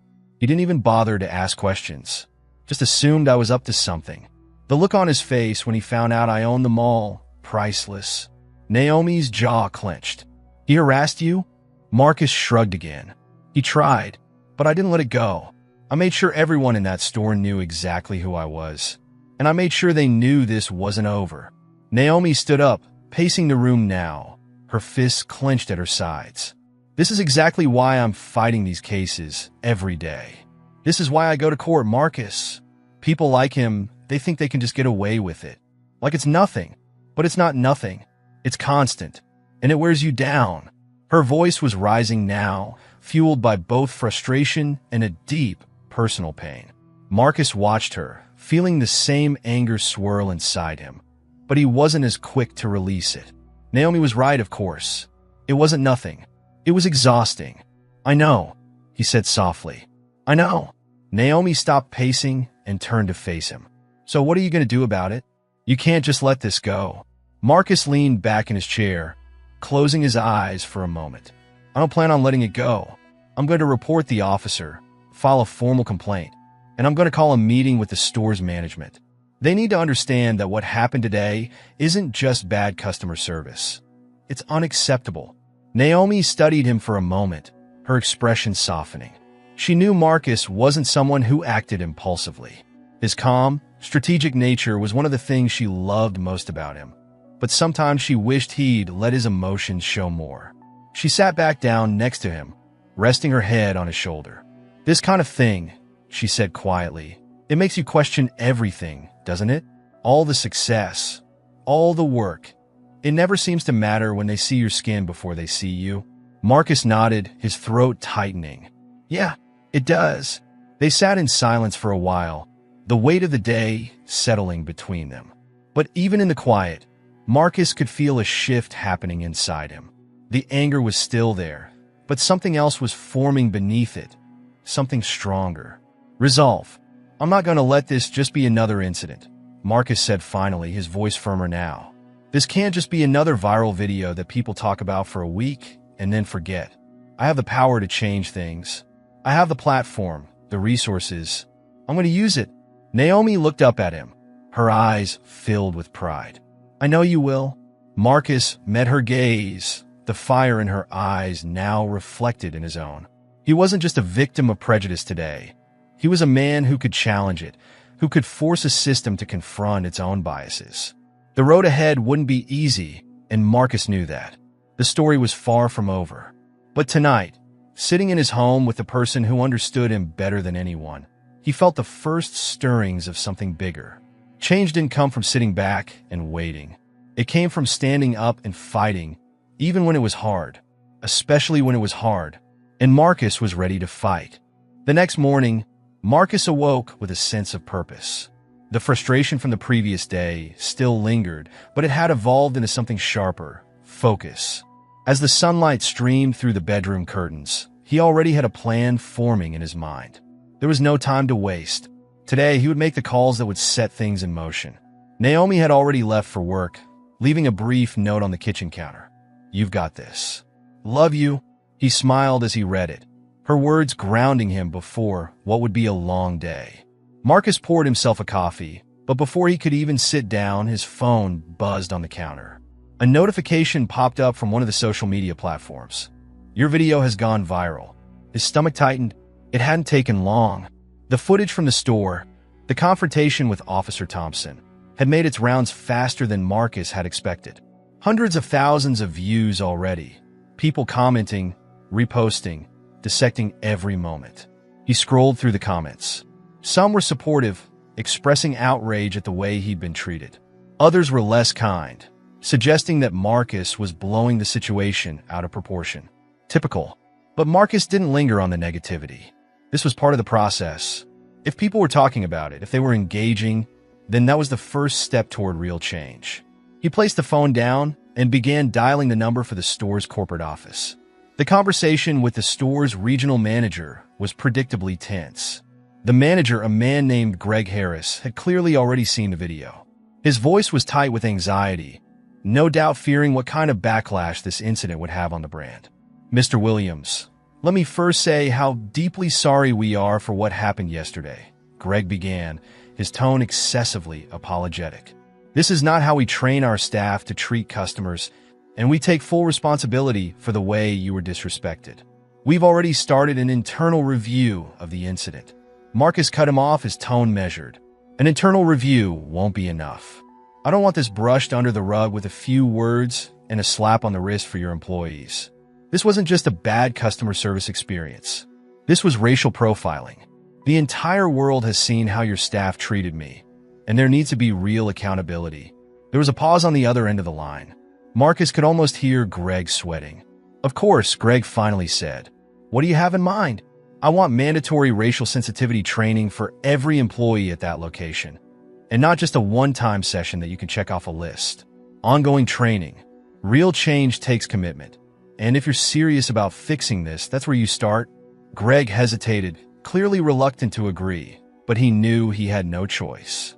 The video was out there, and Marcus was not someone he could afford to ignore. I think that can be arranged, and I want the employees who were directly involved to be reassigned," Marcus continued, his voice calm but firm. "They need to face consequences for their actions." Greg's voice grew tighter. "Mr. Williams, we're willing to discuss options, but—" "No buts, Greg," Marcus interrupted. "I'm not interested in negotiating the terms. This is what needs to happen. If not, I'll make sure this situation gets even more attention than it already has." "I don't think you want that." The silence that followed was thick with tension. Finally, Greg relented. "We'll make it happen. I'll ensure it's done immediately." Marcus thanked him and hung up, feeling the first small victory of the day. But this was just the beginning. He leaned back in his chair, staring at his phone. Now came the bigger challenge, dealing with Officer Derek Thompson and the police department. Marcus knew this wasn't just about one bad cop. It was about a system that allowed people like Thompson to act without consequence, to treat people like Marcus as lesser, as suspects, based on nothing more than skin color.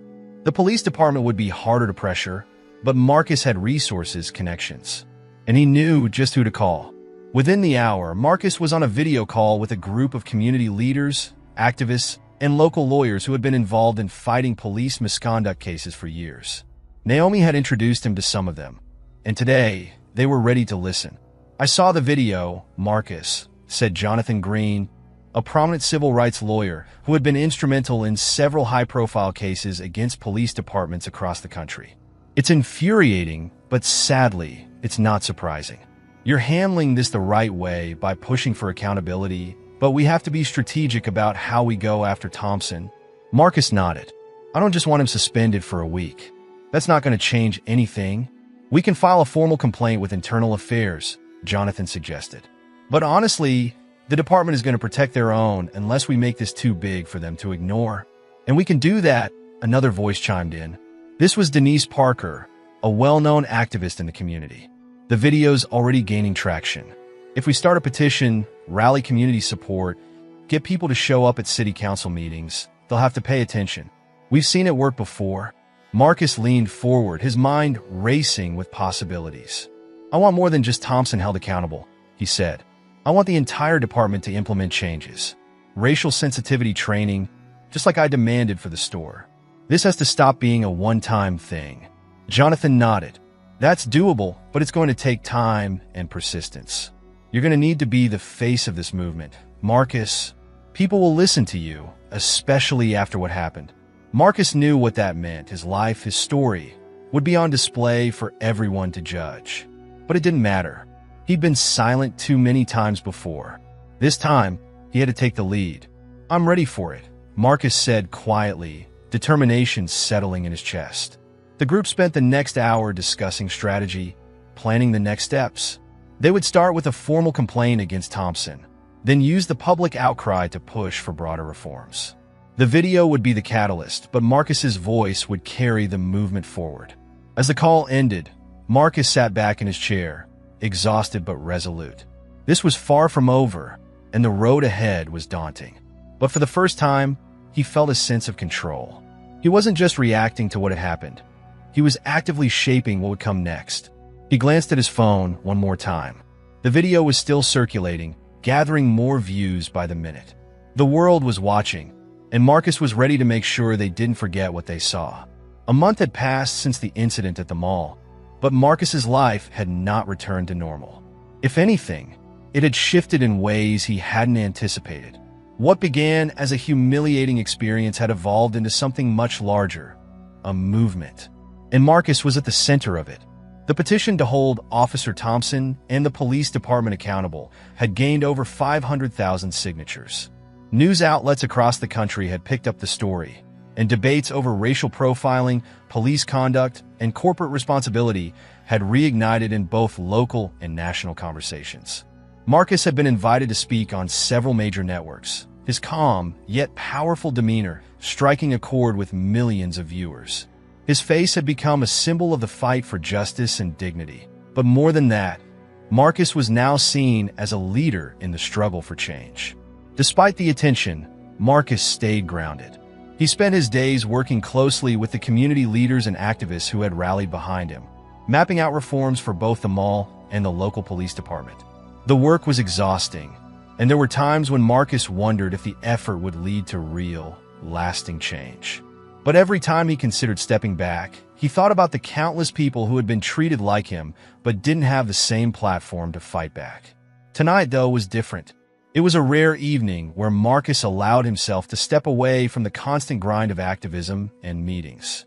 He and Naomi had planned a quiet dinner at home, just the two of them. For the first time in weeks, Marcus felt like he could breathe. As they sat at the dining table, the flicker of candlelight casting a warm glow between them, Naomi reached across the table and took his hand. "You're doing so much," she said softly, her eyes full of admiration. "I know it's been overwhelming, but you're changing things. You should be proud." Marcus smiled at her, squeezing her hand gently. "I couldn't have done any of this without you," he replied. "You've been my anchor through all of this, Naomi." She leaned back, her expression turning more serious. "What's next, Marcus? You've accomplished so much, but I know you. You're not someone who just walks away once the dust settles." Marcus considered her words, thinking about everything that had happened over the past month. Officer Thompson had been suspended indefinitely, pending a full investigation. The police department had announced they would be implementing mandatory racial bias training for all officers, a small but important victory. The store where the incident had occurred had also followed through on Marcus's demands. The employees involved had been reassigned, and the corporate office had issued a public apology, committing to a series of diversity and inclusion measures for all their locations. But Marcus knew this wasn't enough. "I don't think this is something I can just step away from," he admitted. "It's bigger than me now. People are paying attention. They're expecting more than just headlines and apologies. They want real change. And if I can help make that happen, then I have to keep going." Naomi nodded, a soft smile tugging at her lips.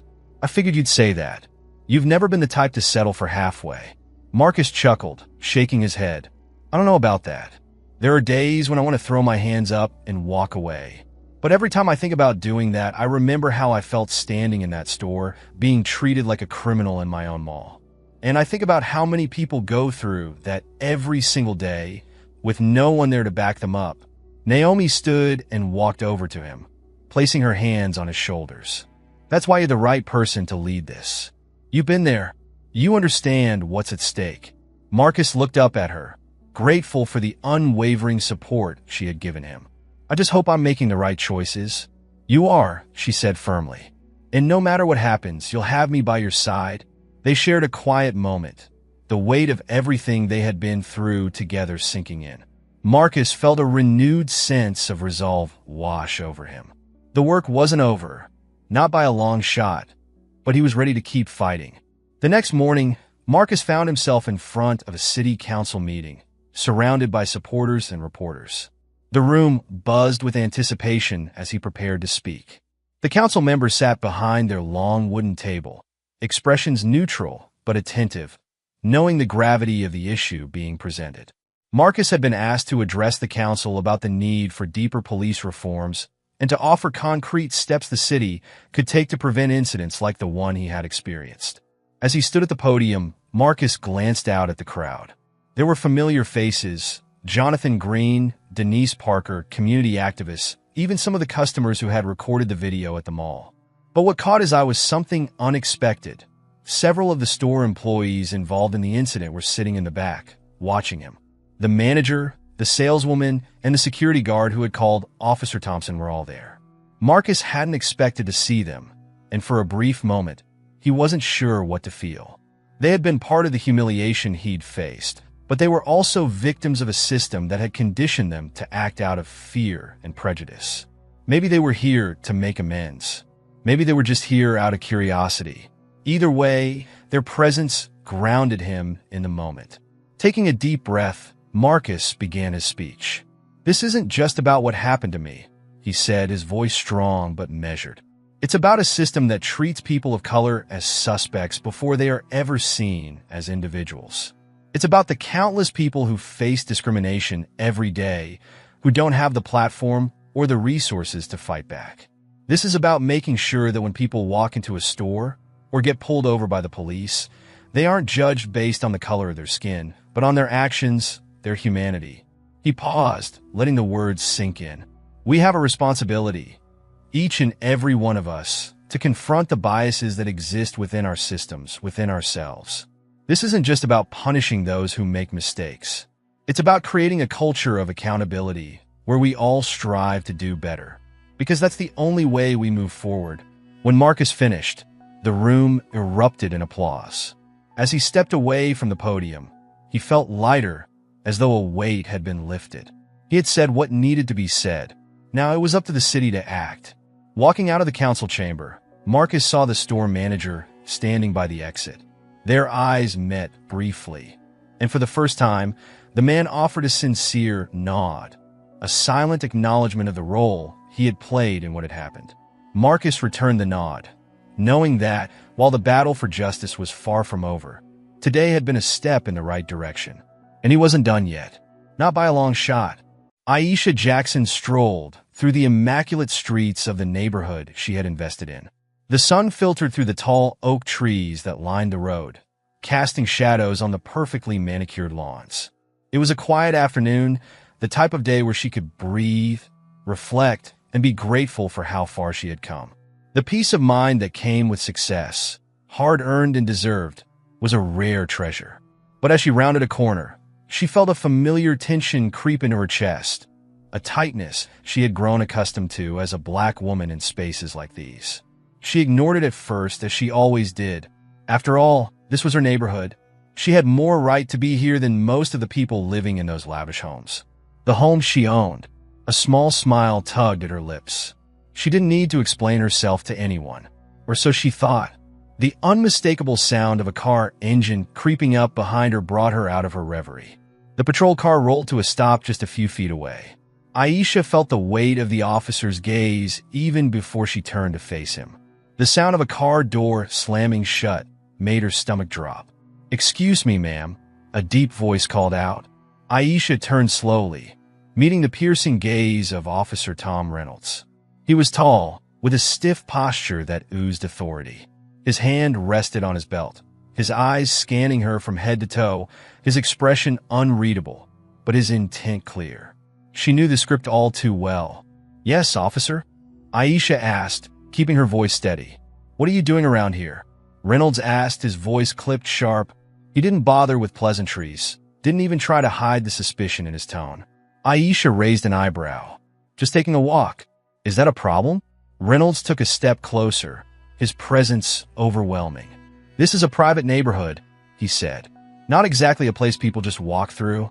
Aisha's calm exterior remained intact, though she could feel the slow burn of anger building beneath the surface. "I own several properties here, officer. I'm not just walking through. I'm walking around my neighborhood." Reynolds' eyes narrowed. "Is that right?" Aisha sighed inwardly. She knew where this was going. It didn't matter how successful she was, how much she owned. To him, she was just another black woman who didn't belong in a place like this. "Do you have some ID on you?" Reynolds asked, his hand now firmly resting on his holster. Aisha blinked, incredulous. "Are you seriously asking me for ID right now? I told you I own property here." Reynolds' face hardened. "I asked you a question, ma'am. I'm going to need to see some identification." Aisha hesitated for a moment, then reached into her purse, pulling out her driver's license. She handed it to him without a word, watching as he examined it far too closely, as if searching for any reason to doubt her. He looked at the ID, then back at her, then back at the ID again, as if trying to piece together a puzzle that didn't fit the picture in his mind. "And where exactly do you live?" Reynolds asked, his tone growing more aggressive. Aisha crossed her arms. "I have several properties in this area. One is on Elmwood Drive, another on Highland Avenue." "Enough," Reynolds snapped. I don't need a list of addresses. What are you really doing here? Aisha's composure finally cracked. I already told you. I don't buy it. Reynolds interrupted, stepping even closer, his voice lowering. Women like you don't just walk around here. You're up to something. Aisha's heart raced with a mix of fury and disbelief. Women like me? She repeated, her voice sharp. Reynolds didn't answer. Instead, he reached for his radio. I'm going to have to take you in for questioning. Aisha stepped back, shocked. For what? What exactly am I being accused of? Invasion. Trespassing.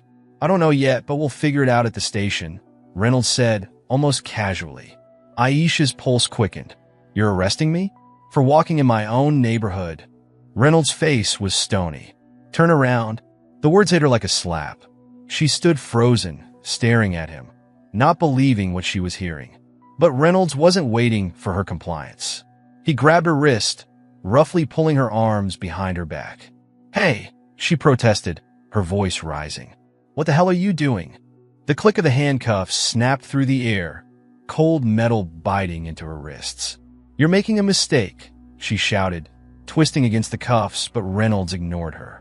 His grip was firm as he began marching her toward his patrol car, pushing her into the back seat like a criminal. Tears stung her eyes, but she swallowed them down.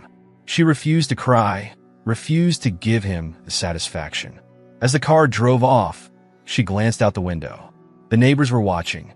The same people she'd smiled at during property tours.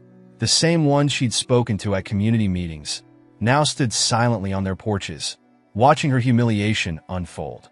None of them moved. None of them said a word. They just watched. In the suffocating silence of the police car, Aisha sat rigid, her mind racing. She couldn't believe this was happening. Not again. Not here. Not after everything she had worked for. She had done everything right. Studied hard, built her career, made herself into a success story. But in the eyes of men like Reynolds, none of that mattered. To him, she would always be out of place. Always. The ride to the station was agonizingly quiet. Aisha stared out the window, watching as the familiar streets passed by, replaced by unfamiliar ones. Her wrist throbbed under the tightness of the handcuffs, but it was the sting of humiliation that hurt more. She had been in control of her life for so long, building her business, creating wealth, establishing herself in spaces where she wasn't always welcome. And yet, here she was, reduced to a criminal in the eyes of a man who couldn't see past the color of her skin. She shifted in the back seat, trying to find some comfort, but the cold metal of the police car was unyielding. Reynolds hadn't spoken a word since he cuffed her, and she could feel the tension radiating off him. He didn't even glance at her through the rearview mirror, as if ignoring her presence somehow justified what he was doing. Finally, they arrived at the station. Reynolds parked the car, stepped out, and opened the back door, pulling her roughly by the arm. "Let's go," he said curtly, not bothering to meet her eyes. Aisha bit her tongue, forcing herself to stay silent. She was furious, humiliated, and exhausted, but she wouldn't let him see her break. Not here. Not now. Inside the station, the fluorescent lights buzzed overhead, casting a harsh glare on everything. Reynolds led her through the doors, and the noise of the busy precinct immediately surrounded them. Officers moved around with purpose, phones rang, and the low murmur of voices filled the air. But as soon as they saw her, really saw her, a well-dressed black woman in handcuffs, the noise seemed to fade. Heads turned, and the conversations quieted. Reynolds marched her to the front desk, where a younger officer sat typing. He looked up confused. "Reynolds, what's this about?" the officer asked, eyeing Aisha with uncertainty. "Picked her up in North Ridgewood," Reynolds said, his voice firm. "Trespassing. Said she owns property there, but something's off." The young officer glanced between them, his hesitation palpable. "You sure about that?" "I wouldn't bring her in if I wasn't," Reynolds replied, his tone hard, leaving no room for argument. He shoved Aisha's ID across the desk. "Run her info." Aisha stood there, biting her lip to keep herself from saying something that would make things worse. She watched as the young officer reluctantly took her ID and began typing into the computer, his brow furrowing as he read the screen. A long silence stretched between them before the officer finally spoke. "Ah, Reynolds, this says she's the owner of 5 properties in that area. They're all listed under her name." Reynolds stiffened, but his face remained impassive. "Check it again." The officer frowned, glancing at Aisha with a flicker of sympathy before turning back to the screen. "I don't need to. It's all here. She's the property owner. Looks like she's lived there for years." Aisha felt a surge of vindication, but it was quickly smothered by the reality that she was still standing in the middle of a police station, in handcuffs, for doing nothing more than walking in her own neighborhood. She watched as Reynolds' jaw clenched, the muscles in his neck tightening as the truth sank in. He was wrong. "Uncuff her," the young officer said, more firmly this time. "Now." Reynolds hesitated for a moment, his eyes locked on Aisha's. There was something dark behind his gaze, pride, shame, maybe both, but he didn't move. He just stood there, rigid, as if releasing her would somehow mean admitting his own failure. "I said uncuff her," the officer repeated, his voice louder now. With a tight, frustrated sigh, Reynolds finally stepped forward. He fumbled with the keys for a moment before unlocking the cuffs.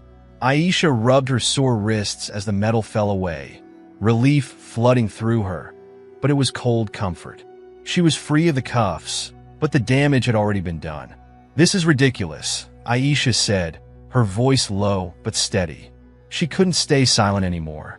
"You arrested me for no reason. You humiliated me in front of my neighbors. Do you have any idea what you've done?" Reynolds looked at her, his face a mask of indifference. "I was doing my job." "Your job?" Aisha laughed bitterly. "Your job is to protect and serve, not to arrest people based on your own prejudice." Reynolds' eyes flickered, but he didn't respond. Instead, he turned to the desk officer. "Book her for disorderly conduct." The young officer blinked. "What? You can't be serious." "She was resisting when I cuffed her," Reynolds said flatly. "That's enough for a charge." Aisha's heart sank. This wasn't just about a mistake anymore. This was about him refusing to admit he was wrong. He was doubling down, trying to justify his actions no matter how irrational they were. "Are you out of your mind?" Aisha snapped. "I didn't resist anything. You cuffed me for walking in my own neighborhood." The officer behind the desk shifted uncomfortably, clearly unsure of how to proceed. He glanced between Reynolds and Aisha, caught between the truth and the authority of a senior officer. "I think we need to get the captain involved," the young officer finally said. "I'm not comfortable with this." Reynolds stiffened, but before he could argue, a door at the back of the station swung open. The precinct's captain, a tall man with graying hair and a stern face, strode in, his eyes immediately landing on the scene unfolding at the front desk. "What's going on here?" he demanded, his voice sharp. "Captain Miller," the young officer started nervously. "Reynolds brought this woman in for trespassing, but it turns out she's the property owner." The captain's eyes narrowed as he looked at Reynolds, then at Aisha, who stood with her arms crossed, fury radiating from her. Miller's face darkened. "Reynolds, my office." "Now." Reynolds hesitated, clearly reluctant, but the captain didn't wait for a response. He turned on his heel and headed back toward his office, leaving Reynolds with no choice but to follow. Aisha stood there, her body still trembling from the confrontation, as the young officer awkwardly cleared his throat. "Ma'am, I'm so sorry about all this. You're free to go. No charges, of course." But Aisha wasn't moving. "Not yet. Not until she made it clear. I'm not going anywhere," she said, her voice ice cold. "Not until I speak to my lawyer. And trust me, this isn't over." Reynolds sat stiffly in the cramped office, the air between him and Captain Miller thick with tension. The door slammed shut behind him, and the captain rounded his desk, his expression hard as stone. "Do you want to tell me what the hell happened out there?" Miller's voice was sharp, controlled, but simmering with the kind of anger that came from dealing with mistakes that could have been avoided. Reynolds swallowed, the weight of what he'd done pressing down on him, but his defenses went up almost immediately. "I was doing my job, Captain," he said, his tone firm but avoiding eye contact. "She was acting suspicious. And suspicious?" Miller cut him off, leaning forward with narrowed eyes. "Walking in her own damn neighborhood? That's what passes for suspicious these days. Reynolds clenched his jaw, frustration boiling inside him. He didn't know how to explain it, not in a way that wouldn't make him look even worse. She didn't belong there, he finally said, his voice lower now, almost muttering. Miller let out a bitter laugh, shaking his head. Didn't belong? He repeated. Reynolds, she owns half of that neighborhood. What were you thinking? Reynolds shifted uncomfortably in his chair. He wasn't sure what he had been thinking.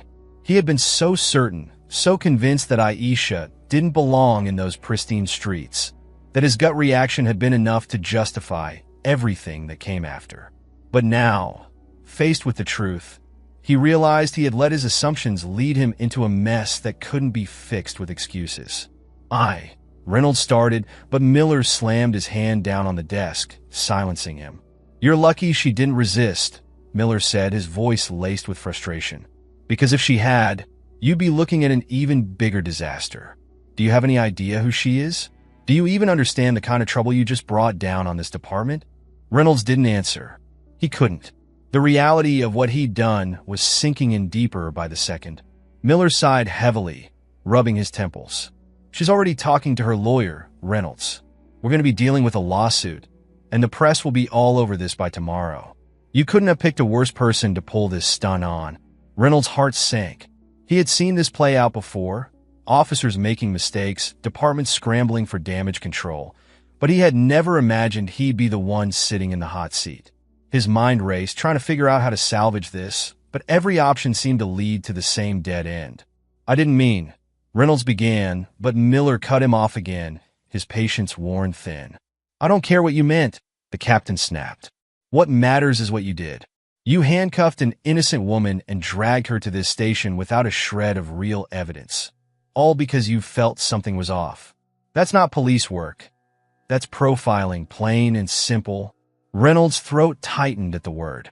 Profiling.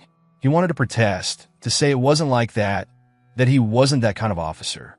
But even as the words formed in his mind, they felt hollow. He knew what he had done.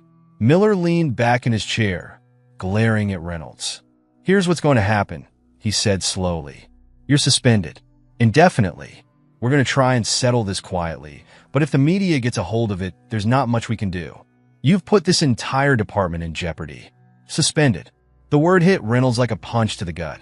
He had prided himself on being a dedicated officer, someone who upheld the law, someone respected. Now, that was all crumbling around him. His career, his reputation, it was slipping through his fingers. But Captain, Reynolds tried again, desperation creeping into his voice. No, Miller said firmly. I don't want to hear it. You'll be lucky if you still have a job when this is over. Now, get out of my office. Reynolds stood, stiff and silent, his mind swirling as he left the office, feeling the weight of every step he took. The station felt different now, the eyes of his colleagues on him in a way they hadn't been before. He could feel their judgment, the quiet whispers behind his back. As he reached his desk, the phone on it rang sharply, jarring him from his thoughts. He hesitated, then answered. Officer Reynolds, he said automatically, his voice hollow. On the other end, a voice he hadn't heard in years greeted him. Tom? Reynolds' breath caught. It was his father, John Reynolds. They hadn't spoken in years, not since their relationship had soured over differences neither of them could bridge. Hearing his father's voice now felt like a blow, reopening old wounds. Dad, Reynolds said, his voice tense. Why are you calling me? There was a pause on the other end, and when his father spoke again, his voice was grave. I heard about what happened, about the woman you arrested. Reynolds closed his eyes, the shame washing over him anew. I don't want to talk about it. You need to listen to me, his father pressed. Do you remember that fire when you were a kid? The one that almost killed you? Reynolds' brow furrowed. What does that have to do with anything? Everything, his father replied, his voice steady. The man who saved you, he was black, a firefighter. And I never told you because I thought it didn't matter. But it does, doesn't it? Reynolds froze, the memories of that night rushing back. He had been young, terrified, trapped in a burning building. He'd always known that a firefighter had pulled him out at the last second, but he had never known who. His father had never shared the details, and Reynolds had never asked. "I don't understand," Reynolds muttered. "That man, Tom," his father continued, "was Aisha's father. The woman you arrested today. Her father is the one who saved your life." Reynolds felt the world tilt beneath him. The words didn't make sense, not at first. How could the woman he'd humiliated, the woman he'd wronged, be connected to the man who had saved him? The irony was suffocating, the weight of it pressing down on his chest until he could barely breathe.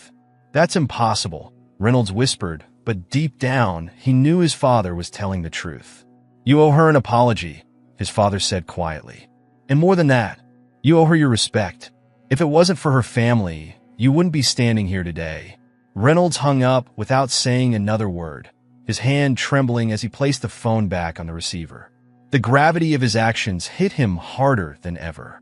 He had humiliated the daughter of the man who had saved his life. How could he have been so blind? For the first time, Reynolds felt the full force of his guilt, and he didn't know if there was any way to make it right. Reynolds couldn't remember the drive home. His hands gripped the steering wheel with white knuckles, but his mind was far from the road. The weight of his father's words sat heavy in his chest, crushing him with each passing second. "Her father saved your life." The sentence echoed endlessly in his head. The realization gnawed at him, unrelenting, as shame and disbelief mixed into a toxic cocktail of guilt. He had been so blind, so caught up in his own preconceived notions, that he hadn't stopped to think, hadn't stopped to see her. Aisha Jackson, the daughter of the man who had risked his life to save Reynolds all those years ago. And what had Reynolds done in return? He'd humiliated her, handcuffing her in broad daylight, stripping her of her dignity. It was an irony so cruel it almost felt like a nightmare. As soon as he reached his house, Reynolds killed the engine but didn't move. He sat there, staring blankly ahead. The sun had begun to set, casting long shadows over the quiet street, but all he could see was Aisha's face, her eyes cold and sharp with fury as she stood there in the precinct, demanding justice. She had every right to. He had been wrong, and now there was no escaping it. With a deep breath, Reynolds finally forced himself out of the car. His body felt heavy as he trudged up to the front door, his feet dragging as if each step carried the weight of his mistake. Inside, the house was silent. His wife, Karen, was at the dining room table, sipping tea and reading the news on her tablet. She looked up as soon as he walked in, and her face immediately darkened. "I saw the news," she said, her voice tight. "Is it true?" Reynolds' stomach twisted.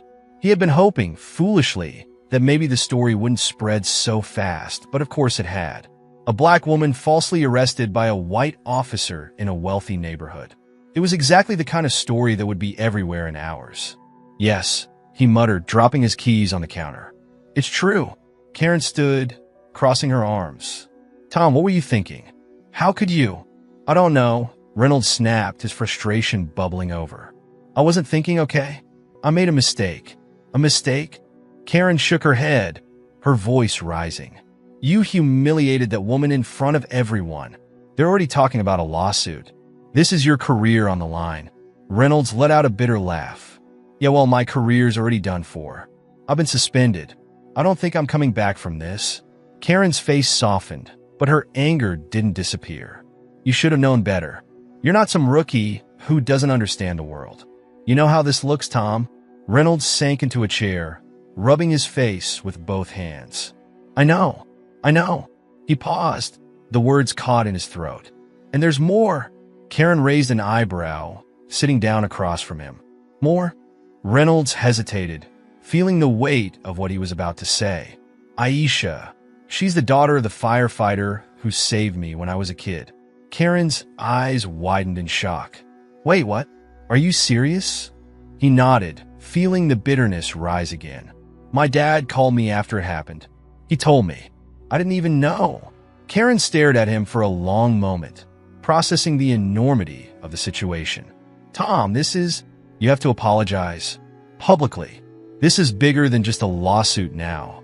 "I know," Reynolds muttered. "But how do I even begin to fix this? An apology won't undo what I did." "No, but it's a start," Karen said firmly. "You have to take responsibility. and you need to figure out what led you to make that call in the first place." Reynolds leaned back, letting out a long, tired breath. He knew she was right. He had to own up to his actions, but more than that, he had to confront the part of himself that had allowed this to happen. He had prided himself on being a fair officer, someone who didn't let bias cloud his judgment. But this had proven him wrong. And the worst part? He didn't know how deep that bias went. That night, he couldn't sleep. His thoughts were too loud, his conscience too heavy. He replayed every moment from the arrest in his mind. The way he had dismissed Aisha's explanations, the way he had ignored her documents, the way he had refused to see her as anything but suspicious. All of it sickened him. He wanted to be the kind of man who protected people, not the one who tore them down because of his own blind spots. The next morning, Reynolds knew what he had to do. He got up early, threw on a plain shirt and jeans, and left the house without a word to Karen. The drive to Aisha's neighborhood felt longer this time, the weight of what was coming pressing down on him like a physical force. As he pulled up to the gate of her home, one of the many properties she owned in the area, he hesitated. What if she didn't want to see him? What if his apology only made things worse? But he couldn't run from this anymore. He needed to face her. He parked his car, stepped out, and approached the front door. The neighborhood was quiet, eerily so, as if the world itself was holding its breath, waiting to see what would happen next. His heart pounded in his chest as he raised his hand and knocked. For a moment, there was no sound. He thought, for a split second, that maybe she wasn't home, that maybe he'd been spared from this conversation. But then, the door opened. Aisha stood there, her expression unreadable. She was dressed casually, but her eyes were sharp and guarded, the same look she'd given him at the station. Reynolds felt his stomach drop. "What do you want?" she asked, her voice cold. "I came to apologize," Reynolds said quietly, forcing himself to meet her gaze. "For everything. For arresting you. For humiliating you in front of your neighbors. I was wrong. Completely wrong." Aisha crossed her arms, her expression hard. "You think an apology makes this right?" "No," Reynolds admitted, his voice hoarse. "I know it doesn't. I don't expect you to forgive me, but I couldn't let this go without telling you the truth." Aisha raised an eyebrow, clearly skeptical. "The truth? And what truth is that?" Reynolds hesitated, feeling the weight of the words he was about to say. "Your father. He saved my life. When I was a kid, I didn't know until yesterday, but my dad told me. I needed you to know that." Aisha blinked, her expression shifting from anger to surprise. And then something else, something softer but still distant. "So what?" she said, her voice calm but edged with steel. "You think that because my father saved your life, I'm supposed to just forgive you? Is that what this is?" Reynolds shook his head quickly. No, I don't expect that. I don't know. I thought you deserved to know. And I wanted to tell you face to face that I'm sorry." A long silence followed. Aisha studied him, her eyes searching his face, looking for something. Sincerity, guilt maybe. He didn't know if she found it. Finally, she spoke. "You're right. An apology doesn't fix this. And knowing about my father, that doesn't change what you did to me." Reynolds nodded, swallowing hard. "I know. But," she continued, her voice softening just a fraction, "it's a start. If you really want to make this right, you'll have to do a lot more than just apologize to me." Reynolds nodded again, feeling a small glimmer of hope. It wasn't forgiveness, not yet. But maybe, just maybe, there was a path forward. Weeks passed, and the story of Aisha's wrongful arrest continued to make headlines. News outlets across the country picked up the story, turning Aisha Jackson into a symbol of resilience against racial profiling and injustice. Meanwhile, Tom Reynolds became the face of everything wrong with a broken system. His career had not only taken a hit, but had been dragged through the mud, his name synonymous with racial bias and failure. But even as the storm raged on, Reynolds couldn't shake the conversation he'd had with Aisha. Her words had echoed in his mind long after he'd left her doorstep. It's a start. It wasn't forgiveness, but it was an opening, a small chance for him to try and make things right. Not just with her, but with himself. And that's what had driven him over the last few weeks. In the time since the incident, Reynolds had been doing the one thing he had avoided for most of his life: reflecting.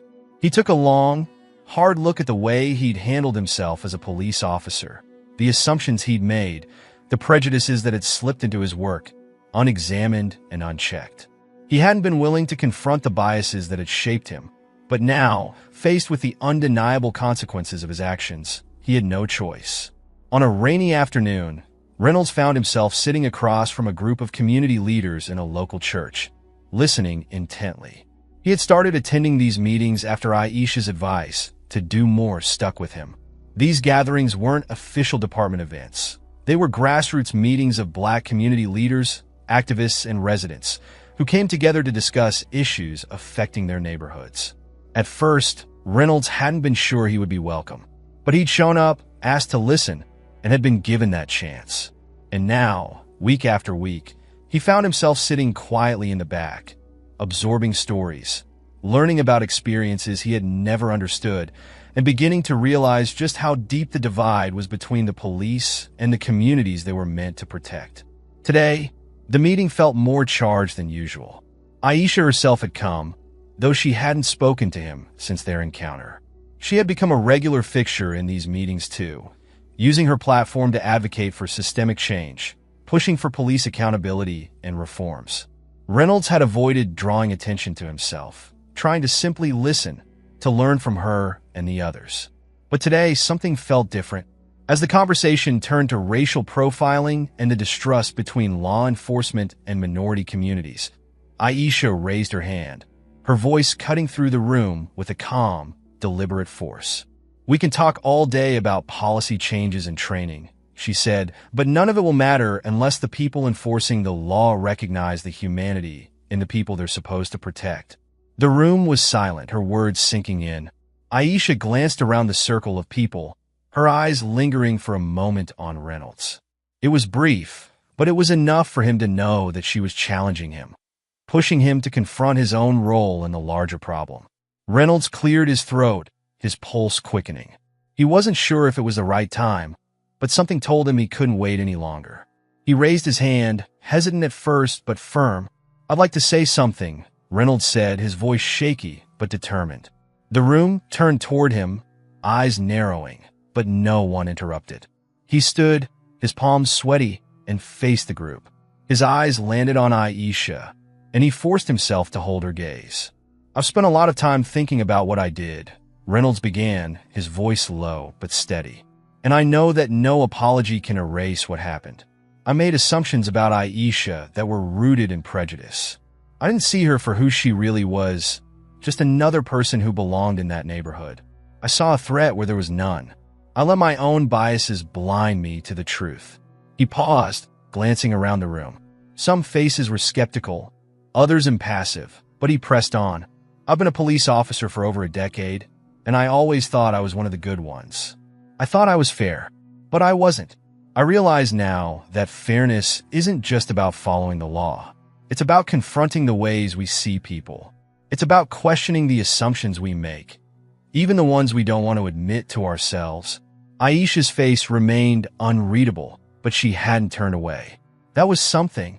I'm here because I want to be better," Reynolds continued. "Not just as a cop, but as a person. I know I have a long way to go, and I know it's going to take more than words to earn your trust. But I'm willing to put in the work, and I want to be part of the solution." The room was silent for a long moment after he finished. Reynolds' heart raced, his chest tight as he waited for some kind of response. Anything. It was Aisha who spoke first. Her voice was quiet but clear. "Words are easy, Officer Reynolds. It's the actions that matter." Reynolds nodded. "I know, and I'm ready to show you that I mean it." The tension in the room didn't disappear, but something shifted. The conversation moved on, and Reynolds sat back down, his heart still pounding. It wasn't a victory. It wasn't forgiveness, but it was a step forward. The lawsuit that Aisha had filed against the police department was settled out of court, with the department agreeing to a list of reforms. These included mandatory racial bias training, increased accountability measures, and new policies that aimed to rebuild trust between law enforcement and the community. Aisha's fight didn't stop there, though. She had become a powerful voice in the movement for racial justice, using her platform to continue pushing for change, not just in her neighborhood but nationwide. Her story had resonated with so many people who had experienced similar injustices, people who felt they had no voice. Now, with Aisha leading the charge, they had a voice, and it was being heard. As for Reynolds, his path was far from easy. He remained suspended from duty, with no clear indication of whether he would ever be reinstated. But for the first time in his life, he wasn't sure if he wanted to go back. Being a cop had defined him for so long, but now he was beginning to realize that his badge had been part of the problem. Maybe the real work he needed to do wasn't about wearing the uniform, but about rebuilding himself from the inside out. Months later, Reynolds attended another community meeting, as he always did. This time, after the meeting, Aisha approached him. She stood in front of him, arms crossed, but her expression wasn't as hard as before. "You're still here," she said. Reynolds nodded. "I'm not going anywhere." Aisha studied him for a moment, then nodded once. It wasn't a smile, but it was something. "You've got a long way to go," she said. "I know," Reynolds replied. And for the first time in his life, he felt ready to face that long road ahead.